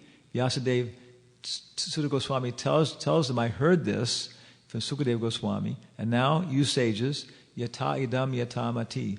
I shall now try to make you experience it as I experienced it. I'm not going to just repeat it. I'm going to try and make you experience it as I experienced it. I'll tell something you don't understand it, I'll change it a little bit. I'll go over this and that. That's what the Puranas are for communicating the idea, and not for communicating the ritual, like the Vedas. Very subtle difference, So that, So education. So that's kind of our. Can go on for 7 days and 7 nights here, but that's the whole point. Is that science, education. We're supposed to. It's no problem. Everybody's attached to different things. Some people are attached to kids. Some people are attached to medicine. Okay, go into these things, but develop. Ayurveda is designed. What is it? It's Veda. So if you follow this science of longevity, you'll go to immortality. What is Vastu Veda? Yeah. And so by doing that properly, it'll take people, to Veda, to the Supreme Lord. So it doesn't matter what your particular tendency is. If you're an architect, or an astrologer, or a doctor, or a mechanic, all these things are there. All these sciences are there, and a lot of the sources are there. I mean, scientists who we meet and stuff like that who get into this, they start appreciating it so much. Wow, it's just. We don't have to investigate, do research, blind research. There's so much indication about what to do, how to do research, how to make flying aircraft. Somebody, devotees, always said, one room conversation, Prabhupada, there's description of how to make these flying aircraft in this scripture. And Prabhupada said, no, we will use the so-and-so. The Germans have it. Like that. So there. Prabhupada already is talking about that. We can do all these things. He said, if you follow strictly, and your children follow strictly, your grandchildren will be traveling on flying carpets. So, Gita, like that. Gita's kids. Your grandkids can take you to the mall when you take you to the doctor's office on their flying carpet. Yeah. How do you do this? Yeah, Grandpa, you can't figure it out. Yeah, because the nervous system changes, the comprehension. You grow up, you can access these subtle powers. Then they're there, like that, so on. So, this is our project. to try and educate people about what is the purpose of life, who are we, where is satisfaction. And those people who don't want to be educated and want to be demons, okay, then we'll give weapons to our Kshatriyas to keep them under control, like that. Keep them in their proper place, like that. That's what happened. There were demons on the planet when Krishna was here, everything else. But Yudhishthira and everybody else made a place for them. How many people here have gone to Las Vegas or passed through on the airplane? Okay. So you're flying there, what do you see before you get there on the airplane? Desert. More desert. More desert. And suddenly this kind of rising out of the horizon comes this whole thing with this artificial, Las Vegas, artificial New York, artificial Eiffel Tower. It's all lights and everything else. And it's just like Bilva Swarga, subterranean heavenly planets like that. You can stay in those casinos and have nothing but clubs, entertainment, drinking, eating, prostitution. It's legal. It's regulated. 24 hours a day. 24 hours a day there's shows going on. You'll never see the sunlight. You can totally forget that and stuff. Everything else like that. Okay, but how is it? Even to sane people, it's isolated. There's even this kind of phrase that says, whatever happens in Vegas stays in Vegas. Okay, but that's it. Okay, so people are going to do this. Prabhupada says, okay, let's make a place where they can do it and try and do it in such a way they'll learn something. So it's always going to be there. Probably, and that's what Kali Yuga did, right? Maharaj Parikshit made a deal with Kali. Made a deal that there are certain places you can stay. This is Kali Yuga, I understand. But we can create an environment, where it's regulated and controlled like that. And for that, it requires Kshatriyas. We have good dress, social authority, and weapons, right? Son, you see this 457 Magnum? Yes, sir, I see it, sir. Yeah. Now, boy, I want you to put down that knife right now. Yes, sir, I put the knife down, sir. Like that. You ever seen a 457 Magnum? No. If you shot the gun off, it would knock you down. And that's how the guys who have a 6 foot tall, Texas police officer like that. I mean, literally, we would go. The shooter here would go through probably three walls. Oh God, at least that. Sheetrock would go all the way through out of the next door neighbor's house like that. So you see what I'm pointing at, you boy? I have a story like that. This drunk guy had a knife. It took him about three of those mornings where he finally realized what he was looking at. He screamed and dropped a knife and that, I said, yeah, boy. Like that. Now you put your hands behind your back. Yes, sir. Yes, sir. So that's what it needs. So Hare Krishna scientists have to come up with all these high-tech weapons. So Hare Krishna, priests, whatever, Kshatriyas can deal with all these rascals with minimal violence. Like that. Yes. Violence may be necessary, but it has to be applied expertly, otherwise it would be a bad taste for everybody. Real Kshatriya never even has to pull his gun. Prabhupada said that. One of the baddest guys on earth, a police officer in Hawaii, he never was in a fight in his whole life. But he was so confident of what he could do, and as more than everybody else, big fight, breaking up a fight, people just looking at everybody, and everybody was like that. That is like that. I can rip your head off. I believe it. Never was in a fight in his life. Yes. Okay. Yes, sir. Any question? Oh, yeah. Okay. So that's my presentation about education, science, and everything else. Any comments? Questions? Yes, sir. Yeah. I guess we're on time here. I don't know what the timing schedule is. Yeah. Maharaj, you talked about science thing, right? So how do we, but in our scriptures, it's talking about there are many things which coincide with science. Yeah. There are very wonderful predictions about the calculation of the year, the day, the speed of the different planets and all this. But again, there are some references to, the position of the sun and the moon, which is closer. They appear to be contradictory. Right. So to rational and empirical knowledge. Yeah. Right. So in this situation, what should be our attitude towards that? Should we actually take a stance that, these are indeed correct. They are from the Lord's lotus mouth, so these are correct. I do not understand it as of now. That should be our attitude. Or should I actually park that for later, saying that I don't understand this, so that's not important. I need to. No, if you look in Bhagavad Gita 4:34, Tadvidi panipattena pariprashnena sevaya, approaches, get this knowledge by approaching a spiritual master. In the purport, Prabhupada says, blind faith and absurd inquiry are condemned, like that. So we don't only minimize blind faith. Prabhupada saying is condemned. We're not blind faith. There are different. For example, I saw a movie by the Mormons, a big, powerful church, and the movie was basically saying, in the end, you just have to have that leap of faith and believe in Jesus. No, that's not our position. Our position that God's a very reasonable person. He always gives you enough information about what's going on so that you can act properly, like in given circumstances like that. And if you're faithful and do what you're supposed to do, then you'll get more developed, then he can give you more knowledge and stuff like that, so on. Prahlad Maharaj was a little boy, 5 years old. His father was Hiranyakasipu, biggest demon in the universe. Tried to kill him every way he could, stomp on him, poison him, set him on fire, whatever, send him to school. That was one of his attempts, Couldn't kill him. So finally, he was sitting there looking at Prahlad standing in front of his father respectfully, and Hiranyakasipu was drinking on his Cuddy Shark, whatever it is, like Johnny Walker Black Label, I was looking at him, staring at him, and he said, where does your power come from, Prahlad? And Prahlad said, yeah, my power comes from the same source as your power, as everybody's power. Vishnu, like that. Where is this Vishnu of yours, Prahlad? He's everywhere. Is he in this column? Like that. And so then at that point, Prahlad, little boy, looked, and Nrsimhadev was making his presence felt. So he looked, he said, yeah, he's there, He being afraid of his father or wanting to gratify him, he could have said, oh, no, he's not there. That's faith. Faith means that you act upon what you know.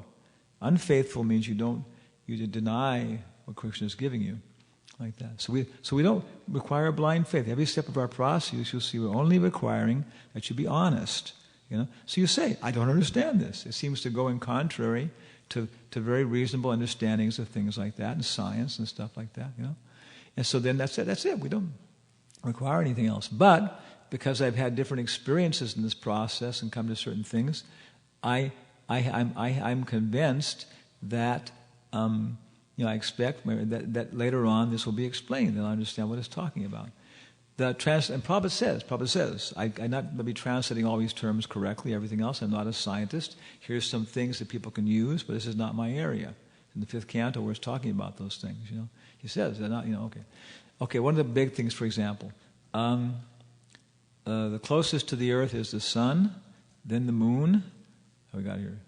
Lunes, Domingo Lunes, then Mars, then Mercury, then Jupiter, then Venus, and then Saturn. I can do that very easily because in Spanish they go that way. Lunes, martes, miércoles, jueves, viernes, sábado. In the English we lost some of the names like that. But that's exactly the same order in Spanish that it says in the Bhagavatam. Okay. Here's the earth. Okay. Now let's take a geocentric model. Is there anything wrong with that scientifically? Scientifically, is there anything wrong with taking a geocentric model rather than a heliocentric model? That's been disproved, right, by the helio. That's been. No, I mean mathematically. Mathematically, I'm not talking about anything else, right? Was it in analytical geometry? We learned about rotation of axis, like that, transposition of axis. There is transposition of axis. Mathematically, it's not going to give us any kind of invalid result, right? Right? Okay, I can take a lunar-centric, I can take a geocentric, I can take anything. Okay, so we're talking about a geocentric model, and we're going to use that to predict things we're seeing. It makes a lot of sense because we're on the earth. We're not on the sun. Okay? So right off, we have a little argument here in terms of being who's reasonable. Is that we're on here, the stuff we're going to see is based upon, we might as well use a geocentric model. Yeah. Because what we're seeing then, we'll see like Mercury. Mercury will go like this, then it will go into retrograde motion, and it will go like that, like that. This is called an epicycloid. Actually, it's like a light on a bicycle wheel. It'll go like this, right? That'll be from our point of view. But from the point of view of the bicycle wheel, it's a circle. Okay. So, with a geocentric model, the orbit of the moon will be a circle. Let's not get into details here. It'll actually be an ellipse. And the orbit of the sun will also be a circle. Okay. The orbit of the rest of the planets will be epicycloids, because actually we can say they're going around the sun. And so as the sun goes around us, we get, the orbit looks like this. Okay. Okay. Yeah. So all of these orbits, we got the Earth here. Okay. Now, they could be going like this, right? Or they could be going like this, or they could be going like this. They don't do that. All of the orbits of different planets around the Earth fall within a kind of dish area. So some are inclined like this, some are inclined like that, some are flat, but none of them are like this. They all fly within maybe like 20 degrees or something like that. That's called the ecliptic. That place in the sky where you'll see all the planets will pass in that area like that. It's interesting. They also don't do that. Okay, so let's calculate the center of the ecliptic. You've got the mean, the median, the mode. There's different ways to calculate the center of the ecliptic mathematically. But you can come to basically, it's almost the same thing basically. Okay, this is the center of the ecliptic. Now, what is the inclination, the order of the inclinations? Oh, the sun is the least inclined. The moon is the next inclination. Mars is the next inclination. Mercury is the next inclination. Wow. Yeah. So what it's talking about is not the Earth. It's talking about Bhumandal. And Bhumandal is being translated as the Earth.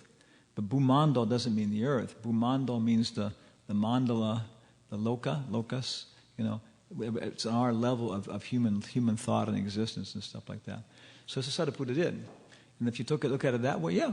The sun has the first above, Bhumandala, the ecliptic, and also how much? Within 10 to 15%, like that. Not 40 to 40%. But the actual measurements that it's giving in the Bhagavatam are accurate within 15%. Sometimes as little as 6%. And this is 5,000 years ago when people were constructing with brass things and wooden hammers, making the pyramids with brass hammers. 5,000 years ago, they knew nothing. Yeah. There's so many things historically which science cannot figure out, way beyond our abilities. It appears they were using geomagnetism for their energy sources, like that and so on. You can take your crystal in, charge it up, take it home, bring it back every week. So many.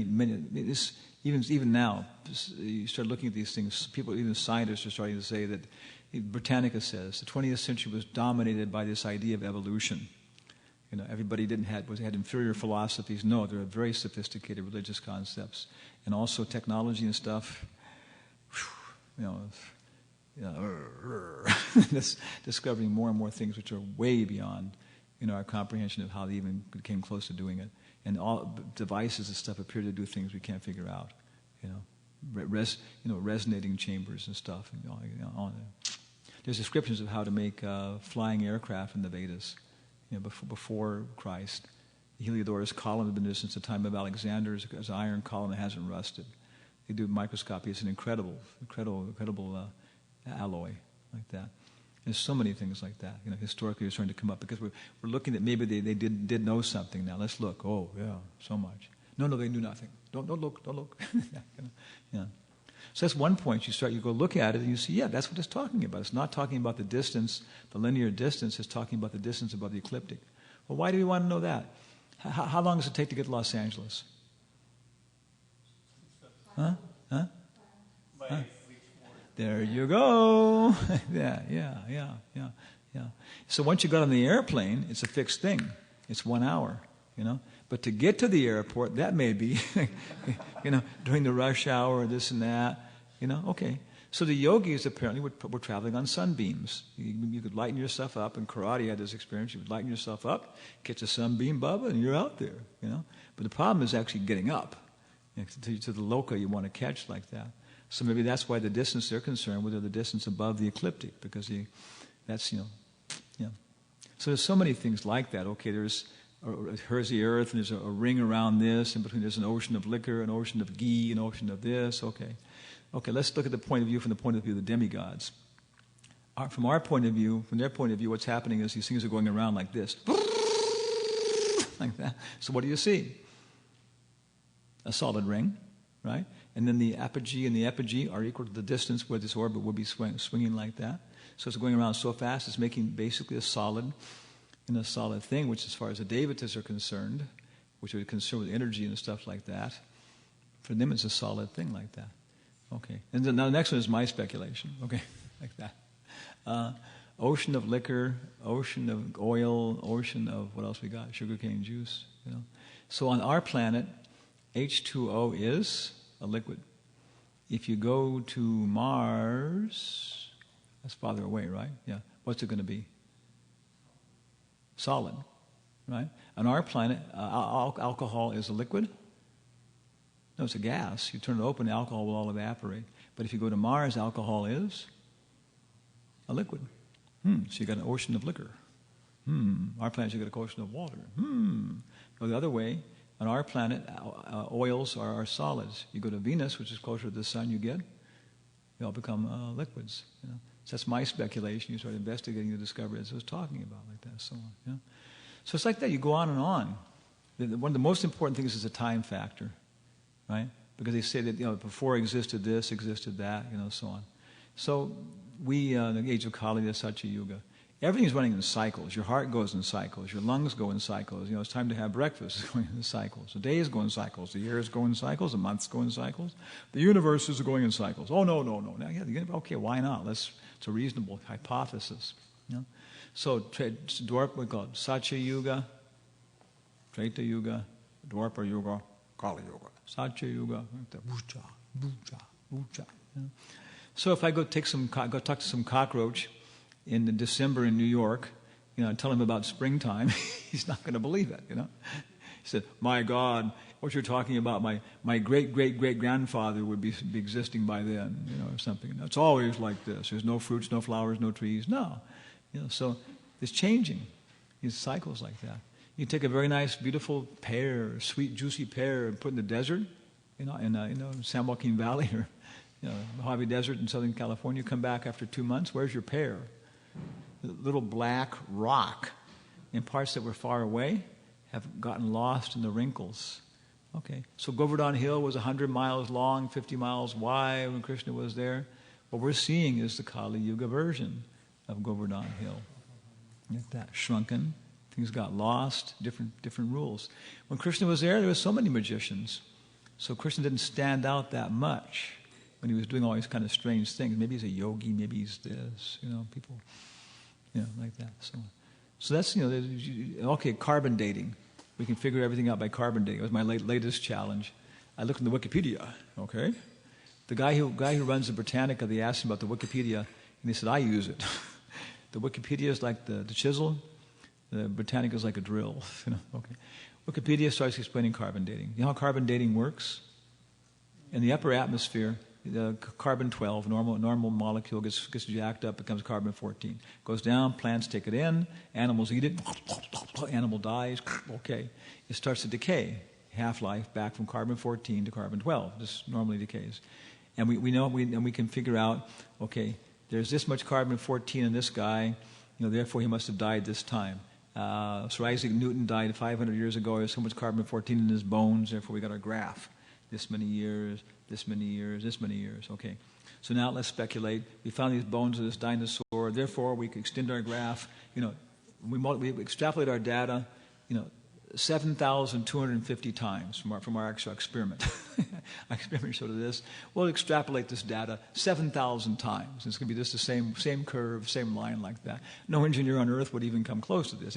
Any engineer who's building for an ordinary thing probably builds 2 to 1. Whatever the data says, he'll make it twice as strong. If he's building for some life-threatening thing, it's at least 3 to 1, maybe 6 times. We don't trust our speculations, fellow.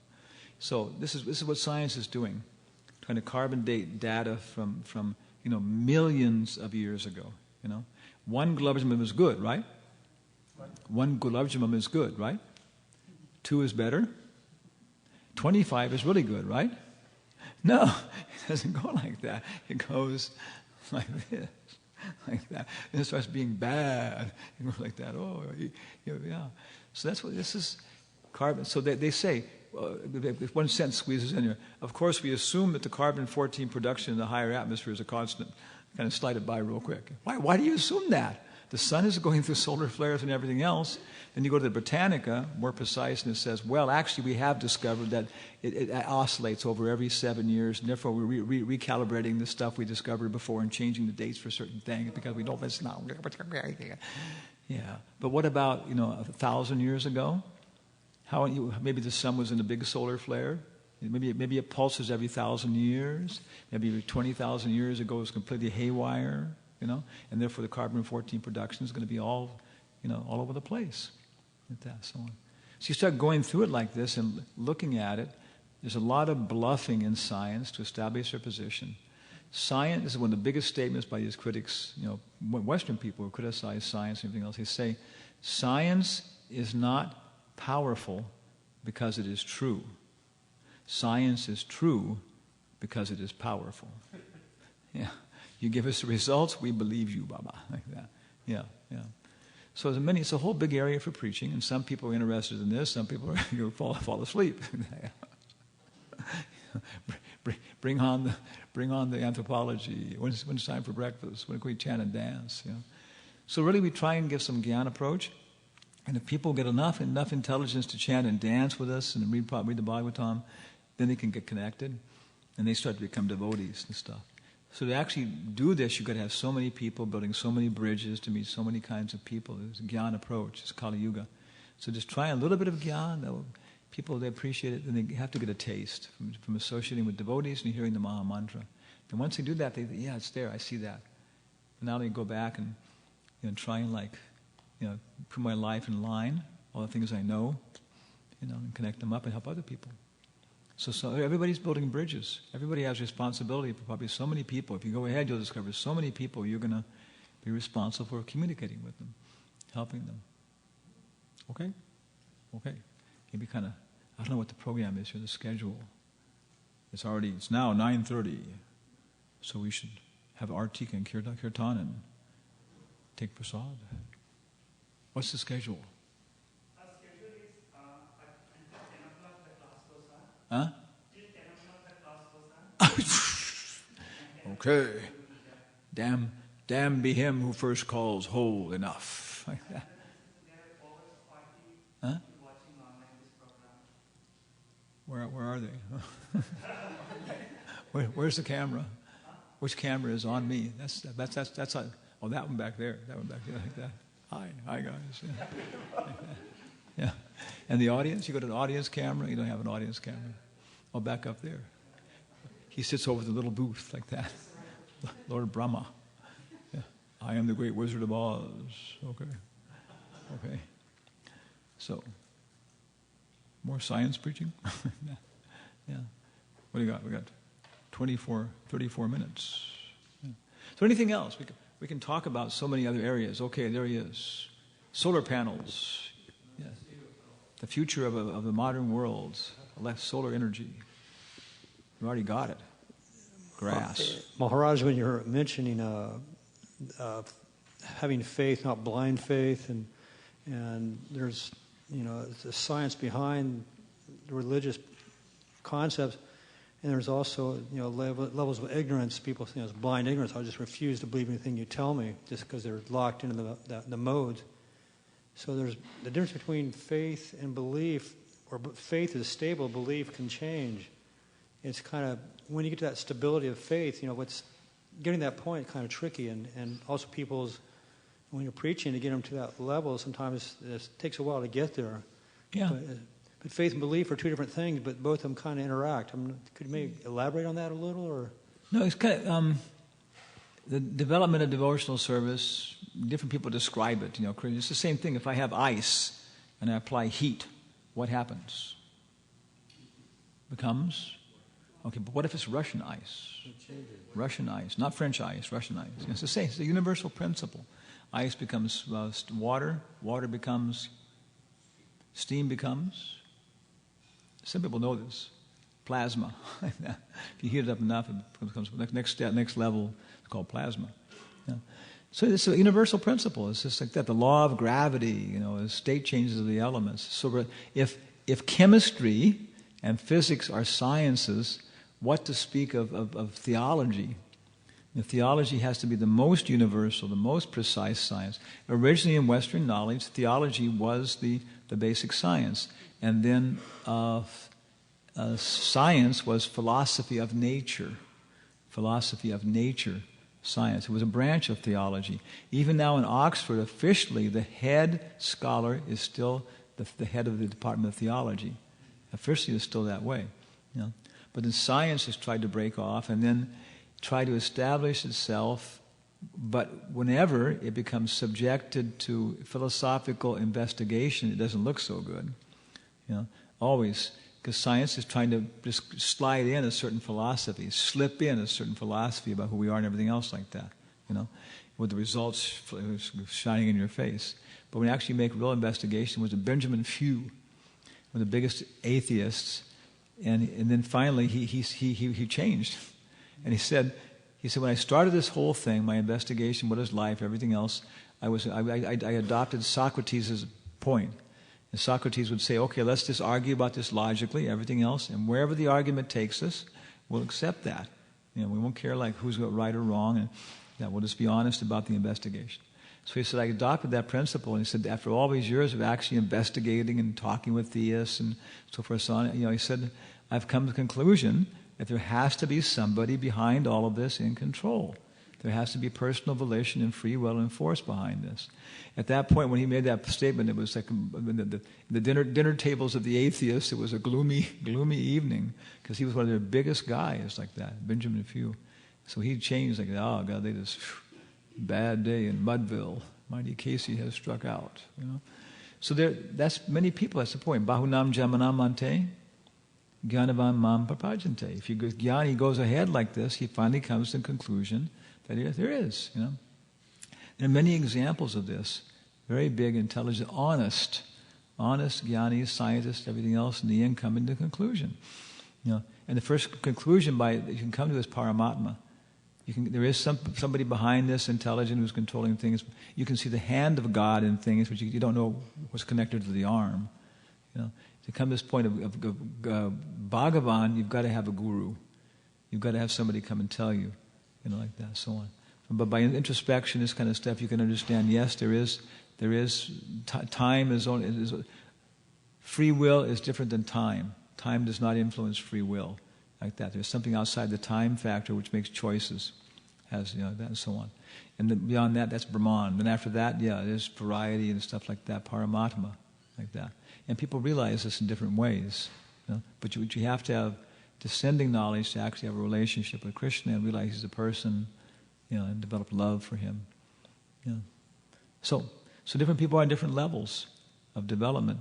And some people, as soon as you start talking the philosophy, everything else, they just, it's just like, when I read Bhagavad Gita for the first time, I was bored.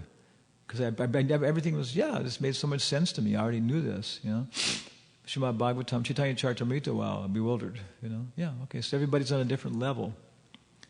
And so you come into this, it's easy, oh my goodness, it's getting hard. Why is it getting hard?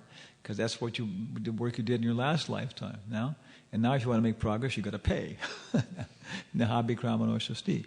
But whatever you pay, whatever you get, that's yours forever. If you don't finish it off, you'll come back as, you know, highly elevated, you know, Gaudiya Vaishnava Brahmin family, you know, with Lord Chaitanya personally present, with, you know, this little spark to finish off like that. So no loss, you know. Okay? So we got to diagnose people. Prabhupada says if someone comes to you, you meet some guy, you know, there's an auto accident. What do you do? An auto accident. What's the first thing? Somebody knows first aid. Somebody else is an ambulance attendant. He knows a little bit more. Somebody else is an intern in the hospital. He can keep the guy stable till tomorrow morning. Tomorrow morning, a surgeon's got to come do the test and say, you're going to need this and that. You know, get him ready for surgery by this afternoon. He needs to get in there. They got him fixed, and somebody else says, okay, we got you back together, but your knee was smashed, and you're going to have to see a specialist and have your knee reconstructed. That'll probably take about 3 months worth of work. So different levels of doctors: first aid, ambulance attendant, intern, general surgeon, specialist surgeon, you know, yeah. And so different people, we learn, you know, to deal with things. You know, maybe all you know is that, hey, the Hare Krishnas are good people. They got good food and they got a really great philosophy. And I still have a problem with alcohol and stuff, but I know it's that way, and you should go there. He puts you on the ambulance. First aid. Got you together, gets you on the ambulance. And you go there, and there's some intern there, this and that, You should talk to Prabhupada, or read Prabhupada's books, and okay, now. Yeah. So Prabhupada would do that. He would analyze, he could meet people and look at them and understand what their level was. He would diagnose them. This person's on this level. When one hippie was there in New York in the beginning, he was this big lecturer, and he was causing all this disturbance, talking to people, everything else, and Prabhupada said, "Why are you causing all this disturbance, to my lecture?" And he said, "Because I can't understand anything you're saying. I can't understand anything you're saying." Prabhupada looked at him and said, "Bring prasad." But right in front of him, the guy started eating and listening to Prabhupada like that and everything else like that. So he wasn't angry at him. You could see the guy's a sincere guy, he's a nice guy, he's being honest with me. We have a remedy for this. Going eating prasadam and kind of listening, and then some things after some time, it starts to make sense. Yeah. One guy came to our temple in San Francisco, a small temple. He'd been sleeping with his mother until he was like 14 years old. He was a completely mentally, emotionally, messed up guy. And he was on government money. So he came in, he would just stand there during the arti, they'd give him some prasad, he'd walk out, Then after about 2 weeks, he started going from one foot to the other during the kirtan like that. I know, really, Then after about 2 weeks more, he started clapping his hands and stuff like that, And I could see that that's all I said. Just keep coming. And eventually you can go all the way. And anybody at all, this yoga is so nice, so powerful. That's a complete yoga. Everything you do in the Ashtanga yoga system is a corresponding process in the Bhakti yoga system. In pranayama, chanting and dancing. You can feel it. You chant and dance and everything else. You see, like, brahmacharis at the Sunday feast, like that. Wow, good kirtan, Prabhu. I was really sweating. Like that. Yeah, it's good, I feel really good now. Prana's flowing. Yeah, Haribol, Baba, and like that. Yeah, it's pranayama. And that's what we do sometimes. All we're doing was, we're just we feel good with the kirtan. No, what does it mean? Right? Next, you've got to engage the mind. 2 dacoity guys were sitting by the side of the road, sharing a bottle of wine they'd gotten somehow or other. And this Harinam party went by chanting Jai Radhe, Radhe, Radhe. So one dacoit guy tells the other, "I like very much when these Vaishnavas go by chanting Radhe, Radhe." The other guy says, "Well, why is that? You're not a religious man." He said, "Because the barber's wife is named Radhe. And I'm always thinking when I can get a little time with her." Radhe, Radhe. So what do you mean? You're chanting with your tongue in your mouth. Okay, they're going to go back to Godhead, but your mind's going to go someplace else. You're thinking about something totally different. Get your mind engaged. Okay, now your mind's engaged, but what does it mean? Senses, mind, intelligence. So we should always be chanting with meaning. If we lose that, stop and read the books a little bit. Get it fixed. Chant prayers to fix your mind. The Shikshastaka. What am I praying for? I want to go back to bed. I'm tired, I'm sleepy, I want to go back to bed. No. There's always a meaning. But how are we going to get into the mantra like that? Yes, sir. It might be like through interpretation, at least my perspective, that the belief system is more you're at the mental level. Then when you get to more faith system, you're going to an intelligence level. Yeah. And that's kind of secures that. With the system that set up, the sampradaya and the essence of descending knowledge, it's where the modern knowledge is using that empirical knowledge, that kind of defeats itself in certain ways. So really a person getting into descending knowledge is a superior intellect, or at least it has a higher platform. Yeah. Yep. No, epistemology, how do we know? Scientists, they'll tell you. He actually, what was the guy? What's his name? Arthur Eddington. You know him? Sir Arthur Eddington. He was Einstein's closest friend. He was the guy who actually did the experiments which actually established some of his theories and stuff like that, Einstein one time said there's only 2 people in the world can understand my theories, me and Eddington. But in his own right, he was also a very powerful scientist like that. He published different things on physics and stuff like that. But also he was what was he? He was a religious guy. Was he a Quaker? I don't think so. I can't remember what he was. He was some kind of religious background. Catholic. He wasn't Catholic, but he was a religious guy, so on. So he has one very good thing. One essay is called "In Defense of Mysticism." It's a very good essay where he describes that. Yeah, there are things that science is not going to touch just because the way it's designed. For example, he said, a very good book, Quantum Questions, very wonderful book by Ken Wilber. He has nothing but extracts of the writings of great scientists like that and stuff. And just a few comments, and it's incredible, Quantum Questions by Ken Wilber. He extracts all these big scientists and stuff, and their comments, and it's devastating for modern scientists. These are the guys who started the whole thing, made the whole foundation like that. Huh? He's one of the people in there, So Eddington said, people now ask me, 1965 or something, 1970. I remember when I was growing up. One of the questions you always had was, would a great scientist believe in God? When we were in elementary school and junior high school like that, because this conflict was going on, So he said, people now ask me if science is now in a position to prove the existence of God. And he says, I answer that proof is an altar before which the pure mathematicians, do their sacrifices, right? The physicists are usually satisfied to torture themselves before the lesser altar of probability, like that. Yeah. And that's it. Physics doesn't establish anything. Physics only establishes, because what is it? It's rational empiricism. You see, classical example. I've seen 1,000 peacocks, 1,000 swans, and they're all black. Therefore, I conclude that all swans are black. So they went to Australia and came floating down the river, came a white swan, black swan. Okay, like that way. So one example can disprove your hypothesis, so on. Actually, a classical test is a student's t-test. Student's t-test. A student's t-test, you give it data. Okay, here's my data. Student t-test will tell you this data could have occurred by chance only one time in 100, or it could have occurred by chance only one time in 1,000. So if I get some data, I did this thing again and again, and they say, this could only have occurred one time in 100 by chance. So therefore, it's considered a very good indication of where I should do my research. As it comes to the level where I do my experiments based on my theory, and I get my information, and the student's t-test says that, this could only have occurred one time in chance by 1,000, that's considered a proof in science. It's not a proof. You could have stumbled upon it one time in 1,000 where it happened by chance, like that. That's what it says directly in statistics. So mathematics and stuff like that.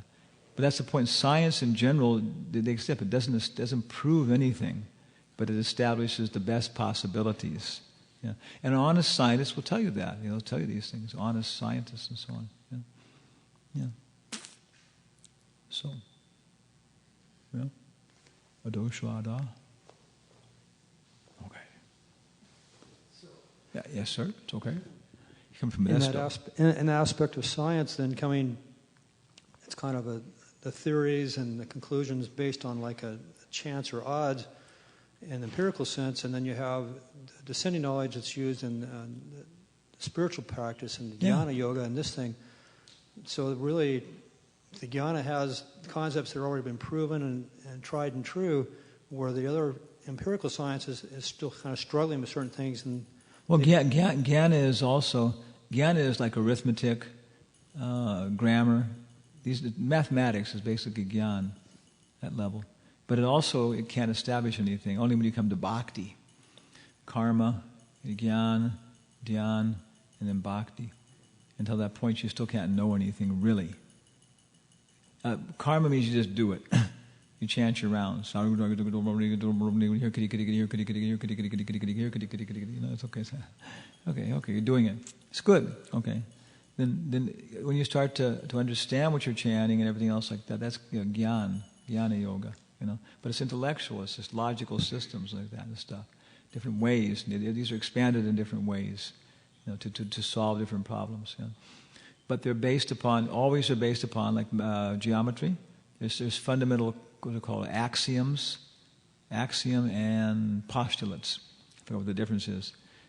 For example, Euclidean geometry, which is what so much of our lives is based upon Euclidean geometry. You couldn't build this building without Euclidean geometry. So what is Euclid's first principle? Yeah, and what is a point? Definition. We haven't got two lines yet, huh? Yeah, a point is that which has no extension. It has no width, no breadth, no depth, no weight, no mother, no father, no color, no politics, no religion. So what in Sanskrit this is called what? Neti. Yeah, not this. But you haven't said anything about it positive, right? But that's how he starts off.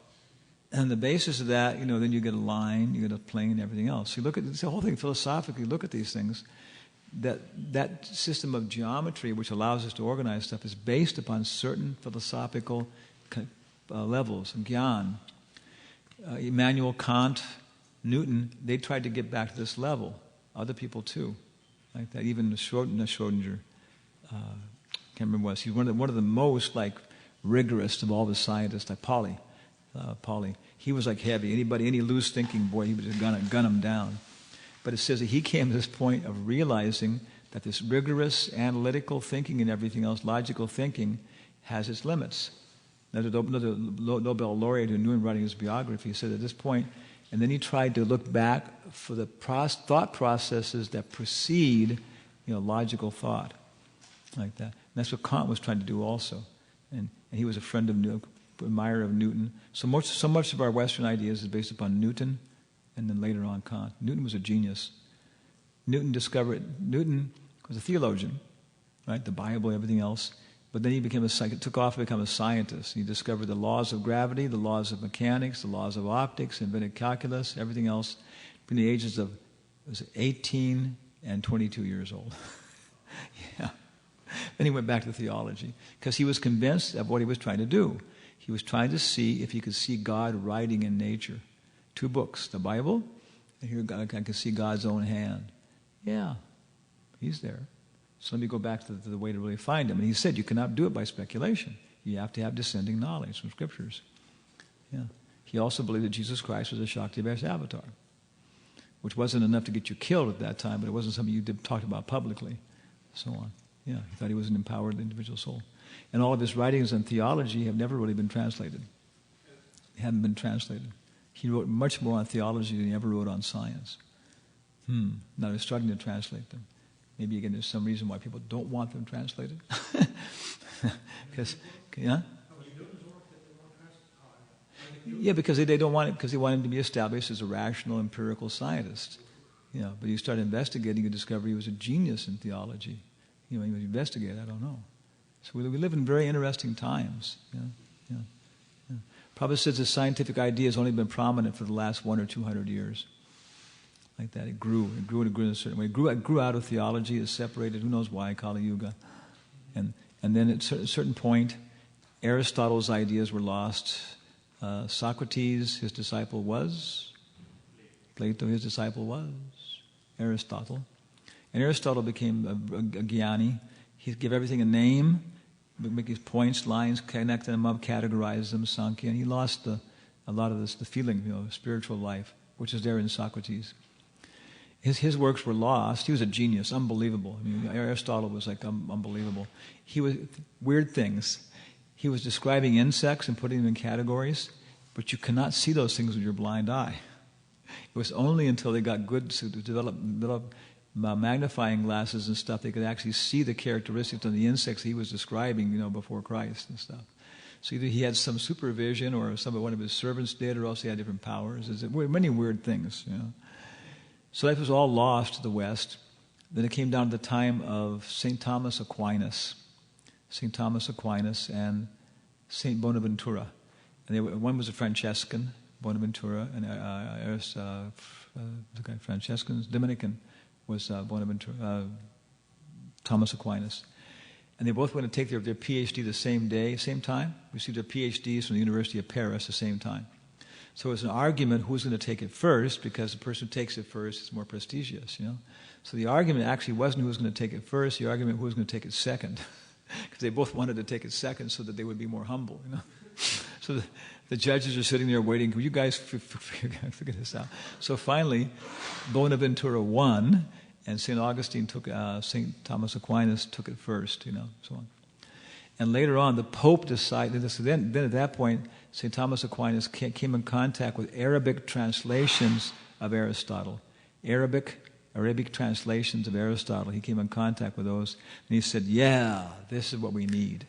With these, we can take the science and everything else, and we can make our theology and our Christian church completely rational and everything else like that.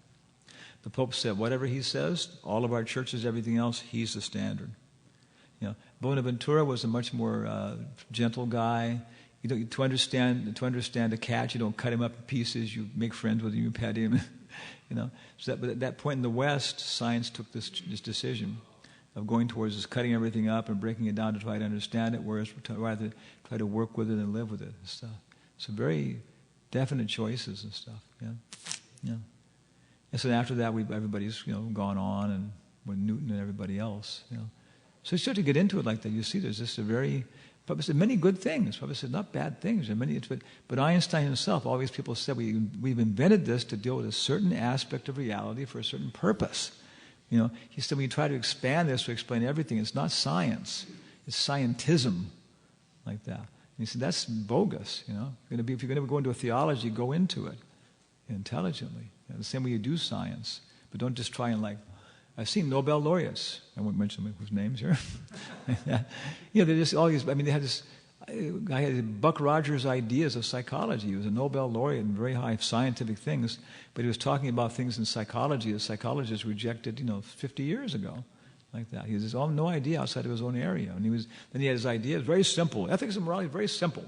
You calculate the benefit for everybody in the world, and you give a decreased percentage for people in the future, how far away in the future they are, like that. But their influence percentage is decreased over percentage like that. And that was it. Okay, ethics and morality. But they even tried this before. God, this is to try and quantify all this stuff and make it all mathematical. Okay, I have apples. Okay, and you have bananas. Okay. Now we're going to figure out how much the apples are worth by how many bananas it requires me to give you one apple. And there's these economics, all this kind of setting it up. Gave up on it. It doesn't work. Yeah. Okay. So then the real descending knowledge has to come all the way from the bhakti platform, that we have a relationship with Krishna, like that. But it's subtler and finer as you go up. Because Kant and these guys are trying to look for the intellectual forms and stuff behind the way we think. For example, we can see distinct things, right? We can have this ability to make things unique, separate. They're not. But we can identify things. That's one thing Kant had on his list, of distinction. And other people too. So there are certain things which are these innate or not? When babies are developing, do they automatically develop these abilities or not? Like that. Some things, this comes automatically, pretty much.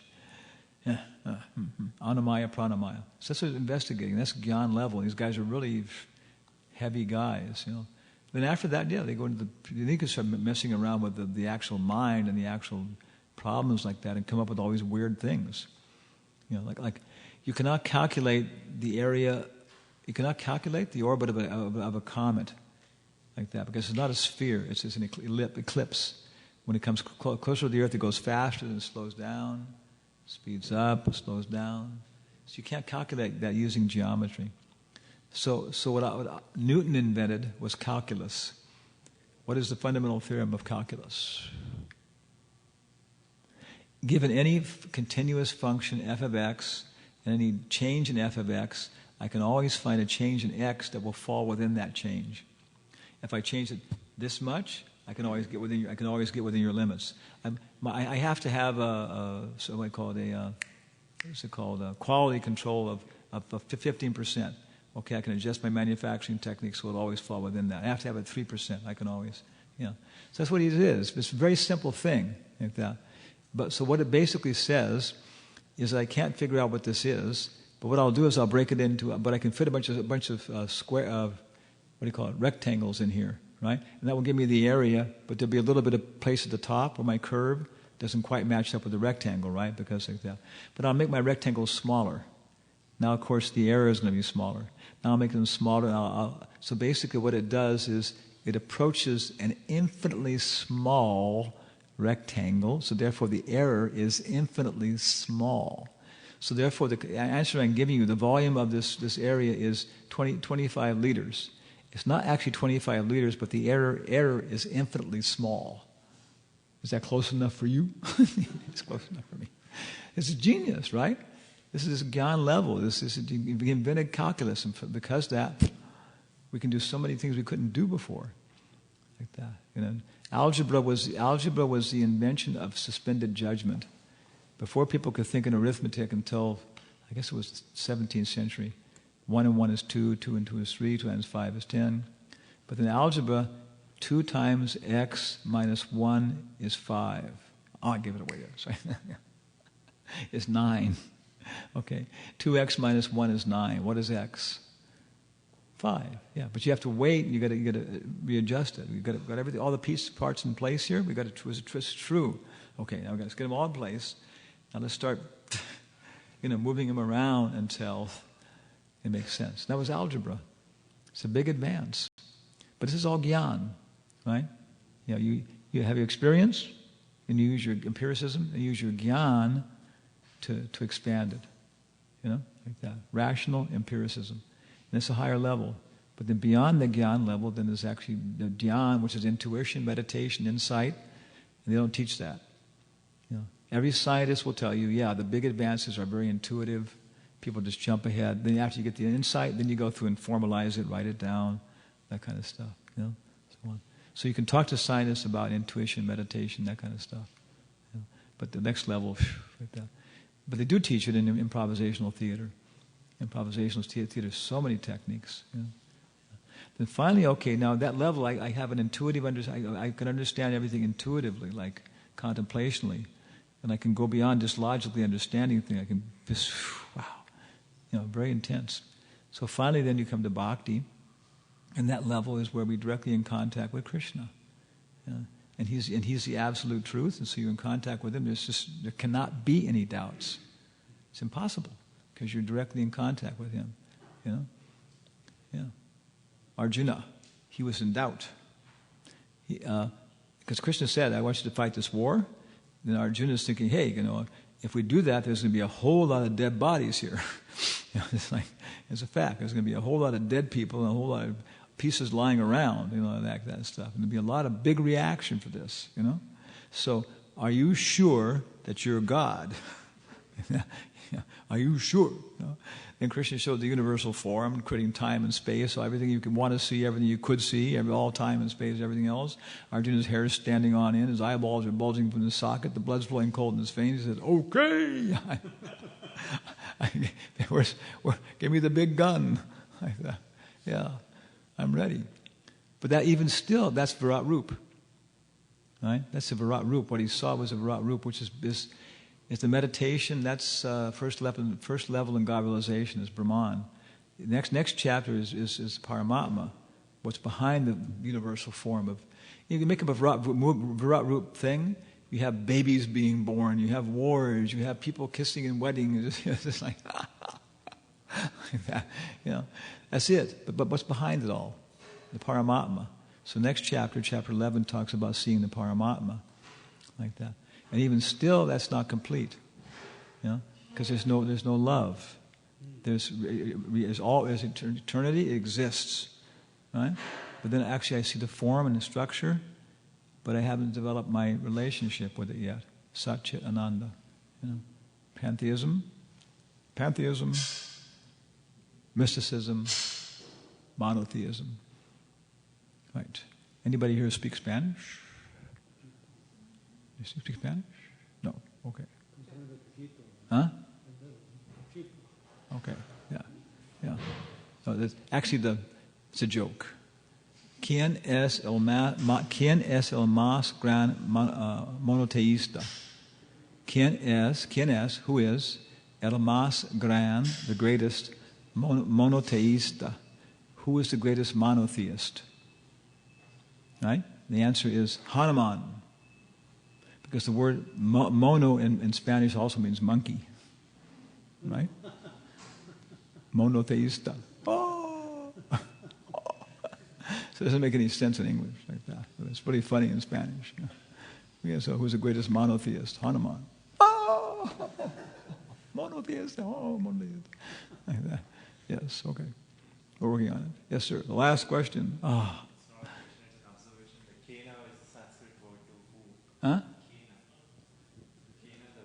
Yeah. No, it's what is kabhe, konhe, kitna. All of the interrogatories in Hindi all begin with ka. In Spanish, they all begin with the same thing with Q. In English, they all begin with W. Who is, when is, where is, what is, why is, like that. Yeah, it's very family groups of languages and stuff like that. So on. It's amazing. If you how's it go? If you speak Spanish and English, you'll find so much, Hindi, which is because it's based upon Arabic, but also Sanskrit and stuff. So many. 3 languages are enough: Spanish, English, and Hindi. If you know those 3 languages, so many. Huh? Spanglish. Yeah, Spandu, Spingdu. Yeah. So basically, as our verse, we're talking about this, is that Narada Muni is making this point. The whole purpose of all this advancement of knowledge, and Prabhupada is saying it's okay, science is good. I had this question we asked before: how can we use all the intercontinental ballistic missiles? How can they all be used for Krishna? Before they had the submarines, the Poseidon submarines. They had these things that would launch, and they would get over India, and they would break up, and each one had like 6 sub packages. Each would break up. One for Bombay, one for Delhi, one for Calcutta, one for Madras. We got an extra one there. Where do you send that to? Why not? Hyderabad. Okay, like that. And they would all, it was each submarine had like 6 missiles, and each of those I think had 6 of these sub-package guys. So basically, it was every single one of them had enough firepower to destroy every single Russian city over a population of 200,000. Like that. It was just, now by this nuclear arms treaty, they got it down to only 1. You got like stuff like that. But still, it's enough, So on. So how do you use all these things for Krishna? How do you use intercontinental ballistic missiles for Krishna? Okay, the Russians and the Americans get linked up on their connections here. Okay, we're linking our control system. Okay, the connection, internet, facing internet, connected. Okay, launching so-and-so. First 5 launched. 5 is a no-go. Replace it with 16, 47 lost. We launch all these things at one time. We send them off into outer space. We explode them, and they spell out Hare Krishna. Well done. Very good, very good. And then somewhere else, maybe Krishna will see us at that point. Oh, they're learning something like that. Look, Lakshmi. Brahma, look down there. So, why not? I mean, when it happens, I want my name on the holiday. This year we're going to have a really special Janmashtami, boys and girls. Yeah, why not? Hare Krishna, Jai Radhe. Yeah, that's it. They got to make sure all the we call it uranium, so the radiation disperses properly, so on. Yeah, but that's it. Everything is coming from Krishna. Therefore, everything can be used for Krishna. That the verse is, and so we're not at all opposed to science. We like science, but we want a science that's aimed towards glorifying Krishna, and everything will be wonderful at that point.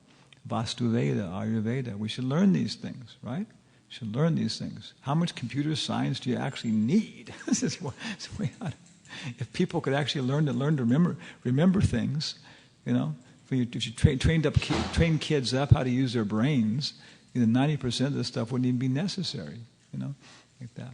Probably all these computer games all create, it is. They create this feverish, if you're watching stuff on television, this high in artificial colors, you look at the world, it's like, the world looks dull compared to the colors you're being stimulated with all the time, right? You might want to see a high density version of the world. Like, is there a high density version? No, so all we have is low density version like that. You know? It's just completely insane, you know. And of course, die a very young death from all this computer work. Okay, so Prabhupada ki. Sri Gauratai ki. Thank you all very much. Hare Krishna.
Shri Guru Charana Padma Kevala Bhakati Sadma Shri Guru Charana Padma Kevala Bhakati Sadma Vando Mue Savadhana Mate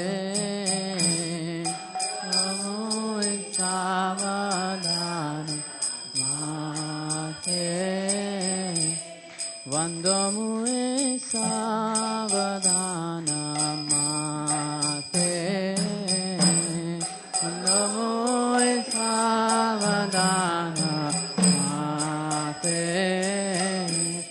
Yahar prasadevai Hey Baba Toriyai Yahar prasadevai Hey Baba Krishna prapti ho jaha hoite Krishna prapti ho hoite Krishna prapti ho jaha hoite Krishna prapti ho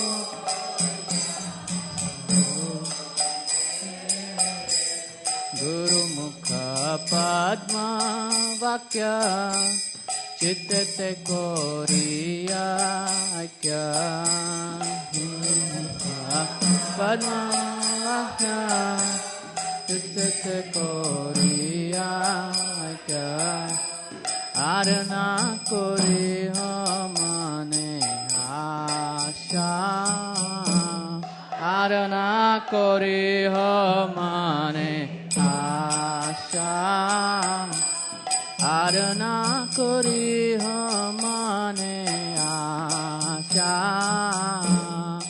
Arana Kori Hamane Asha Shri Guru Charane Rati Aise Uttama Gati Guru Charane Rati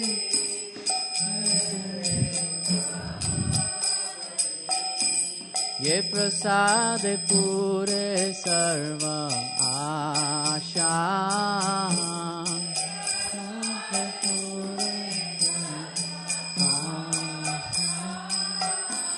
Ye prasad pure sarva asha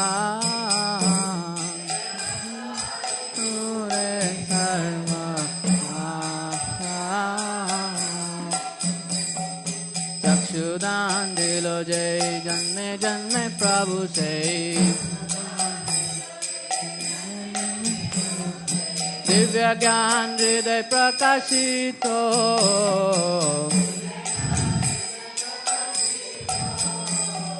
Prema Bhakti Jaha Hoite Avidya Vinashayate Vede Gayar Charito Gayar Charito Shri Guru Karuna Sindhu Adama Janara Bandhu Lokanath Lokera Jivana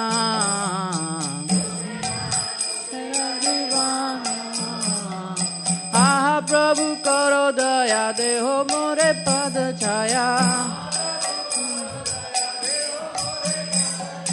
Aha Prabhu Karo Daya Deho More Pad Chaya Aha Prabhu Karo Daya Deho More Pad Chaya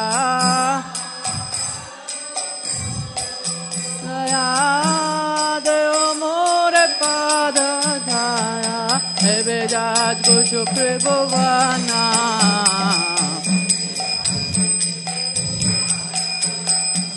Hebe jaj go shukre bhavana Srila Prabhupada Patita Pavana Jaya Prabhupada, Prabhupada, Prabhupada, Srila Prabhupada, Prabhupada, Jaya Prabhupada, Jaya Prabhupada, Jaya Guru Deva, Guru Deva, Guru Deva, Jaya Guru Deva.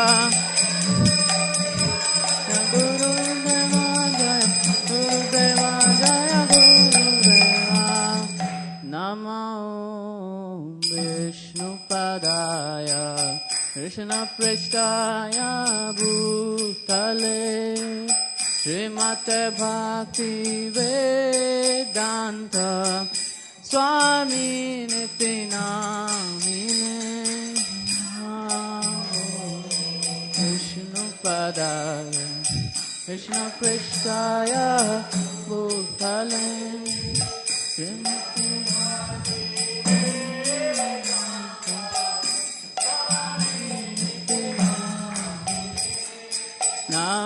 Namaste Saraswati Deve Gauravani Pracharine Nirvishesha Shunyavadi Pashyata Deshatarine Namaste Saraswati Deve Gauravani Pracharine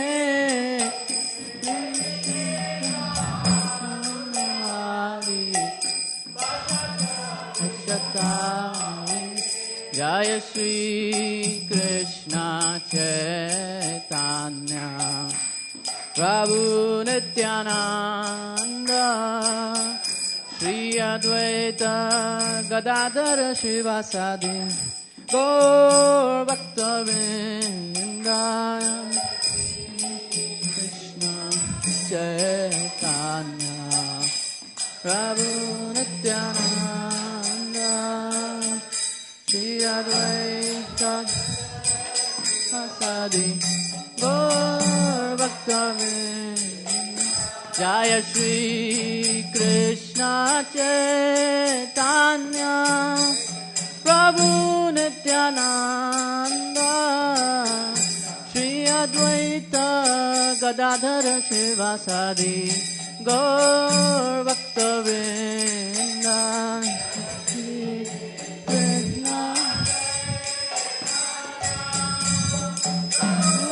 Nityananda Shri Advaita Gadadhara Shivasadi Gaur Bhakta-vrinda Jaya Shri Krishna Chaitanya Prabhu Nityananda Shri Advaita Gadadhara Shivasadi Gaur Bhakta-vrinda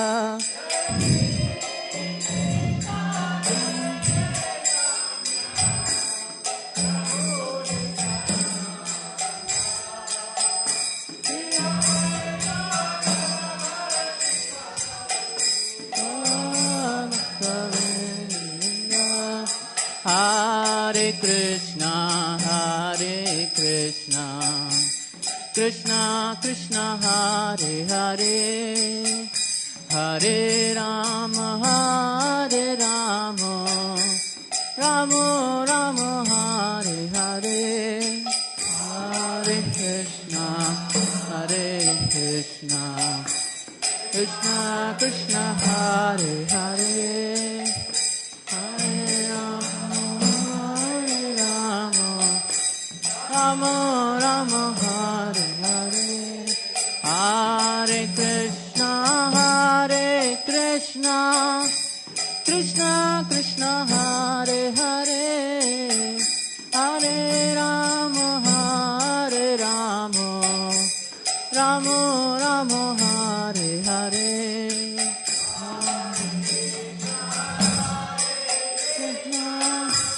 Krishna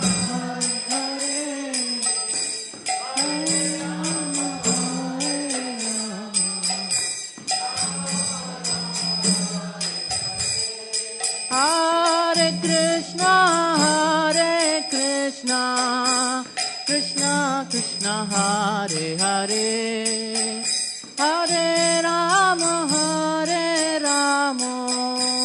Rama Rama, Hare Hare,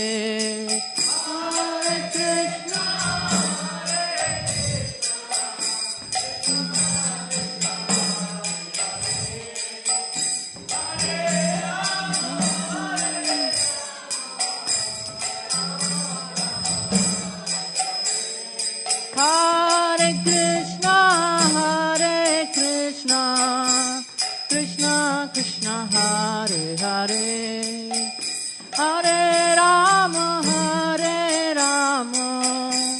Ramo Ramo Hare Hare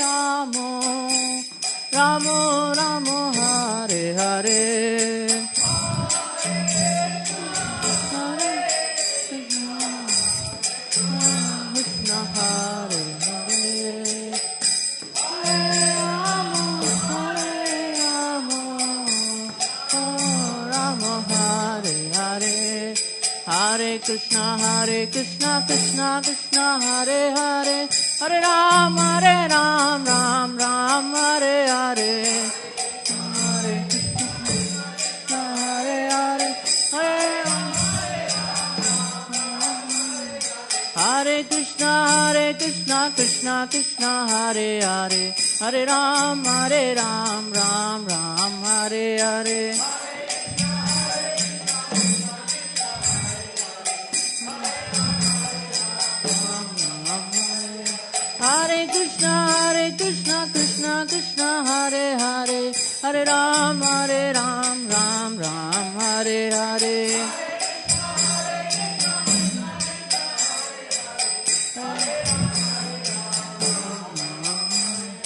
Hare Krishna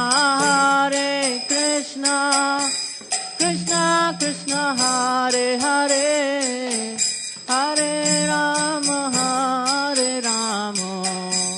Ramo Ramo Hare Hare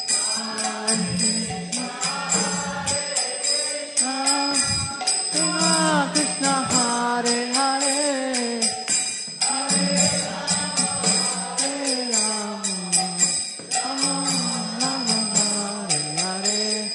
Hare Krishna Krishna Krishna Hare Hare Hare Ram Ram Hare Hare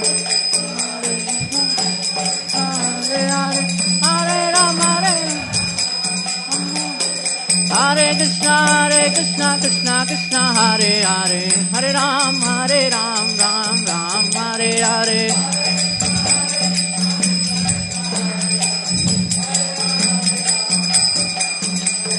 Hare Krishna Krishna Krishna Hare Hare Hare Ram Ram Hare Hare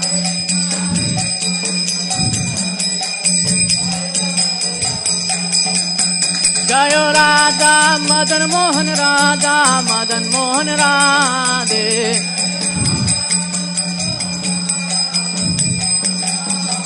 Jayo Radha Madan Mohan Radha Madan Mohan Radhe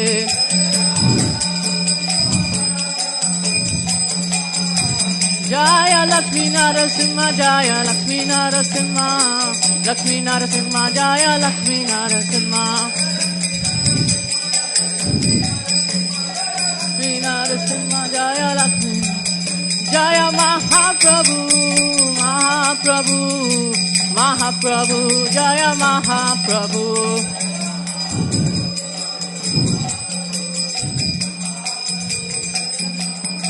Jaya Prabhupada Prabhupada Prabhupada Jaya Prabhupada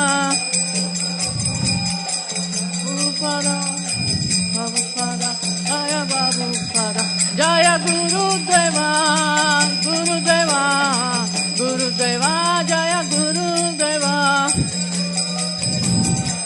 Gurudeva Gurudeva Jaya Gurudeva Nitai Gaura Hari Bol Hari Bol Hari Bol Nitai Gaura Hari Bol Hari Bol Hari Bol Nitai Gaura Hari Nitai Gaura Hari Bol Hari Bol Hari Bol Nitai Gaura Hari Bol Hari Bol Hari Bol Nitai Gaura Hari Bol जय ओम विष्णुपाद परमहंस परिव्राजकाचार्य अष्टोत्तर शताब्दी चरणारविंद भक्ति वेदांत स्वामी श्रील प्रभुपाद की जय ओम विष्णुपाद परमहंस परिव्राजकाचार्य अष्टोत्तर शतभक्ति सिद्धांत सरस्वती गोस्वामी ठाकुर श्रील प्रभुपाद की अनंत कोटि वैष्णववृंद की जय। नामाचार्य श्रीदास ठाकुर की जय। प्रेम से गौ श्री कृष्ण चैतन्य प्रभु नित्यानंद श्री अद्वैत गदाधर श्रीवासादि गौर भक्त वृंद की जय। श्री राधा कृष्ण गोप गोपिका श्याम कुंड राधा कुंड गिरि गोवर्धन की जय। श्री वृंदावन धाम की जय। नवदीप मायापुर धाम की, जगन्नाथपुरी धाम की जय। यमुना मैया की जय। गंगा मैया की जय। भक्ति देवी तुलसी महारानी की जय। हरिनाम संकीर्तन की जय। गौर प्रेमानंदे हरि हरि बोल। All glories to assembled devotees, Hare Krishna. All glories to assembled devotees, Hare Krishna. All glories to assembled devotees. All glories, all glories, all glories to Shri Guru and Gauranga. Gaur Hari Bhava.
Hare Krishna.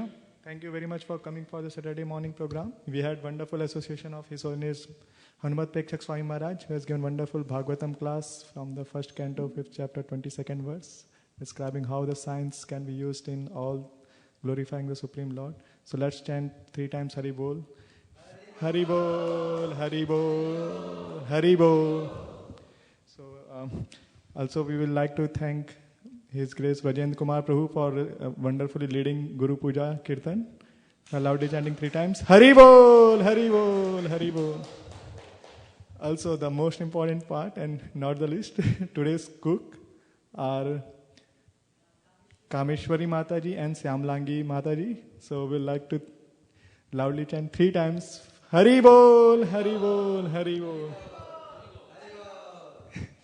So now next part of the program is we'll have the Prashadam prayers, and we can all sing before taking Prashadam, honoring Prashadam. Sarira Vidya Jal Jodendriya Tahe Ka Jive Phale Visaya Sagare तार मध्ये जीवाती लोभो मोया सुदुर्मती ताकी जेता कठिन संसारे कृष्ण बड़ो दोयो my कारी बारे जीवा जाय स्वप्रसादन दिलो भाई सेयनामृत पाओ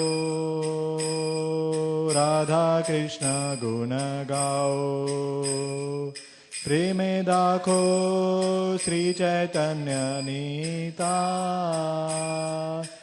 एक दिन शांतिपुरे प्रभु अद्वैतेर घरे दुई प्रभु भोजन बोसिलो साकोरिया स्वादना प्रभु बोले भक्तगणा हे सा कृष्ण अस्वादिलो हेनो साक स्वादने कृष्ण प्रेम ऐसे बने से प्रेमे करो आस्वादन जड़ बुद्धि परिहारी प्रसाद भोजन कोरी हरि हरि बोलो सर्वजन हरि हरि बोलो सर्वजन महाप्रसादे गोविंदे नाम ब्राह्मणे वैष्णवे स्वल्प पुण्याव्रतं राजन् विश्वासनैव जायते प्रसादे सर्वदुःखानां हानिरस्योपजायते प्रसन्नचेतसो यशो बुद्धिपर्यवतिष्ठते। श्री राधा मदन मोहन महाप्रसादम की जय।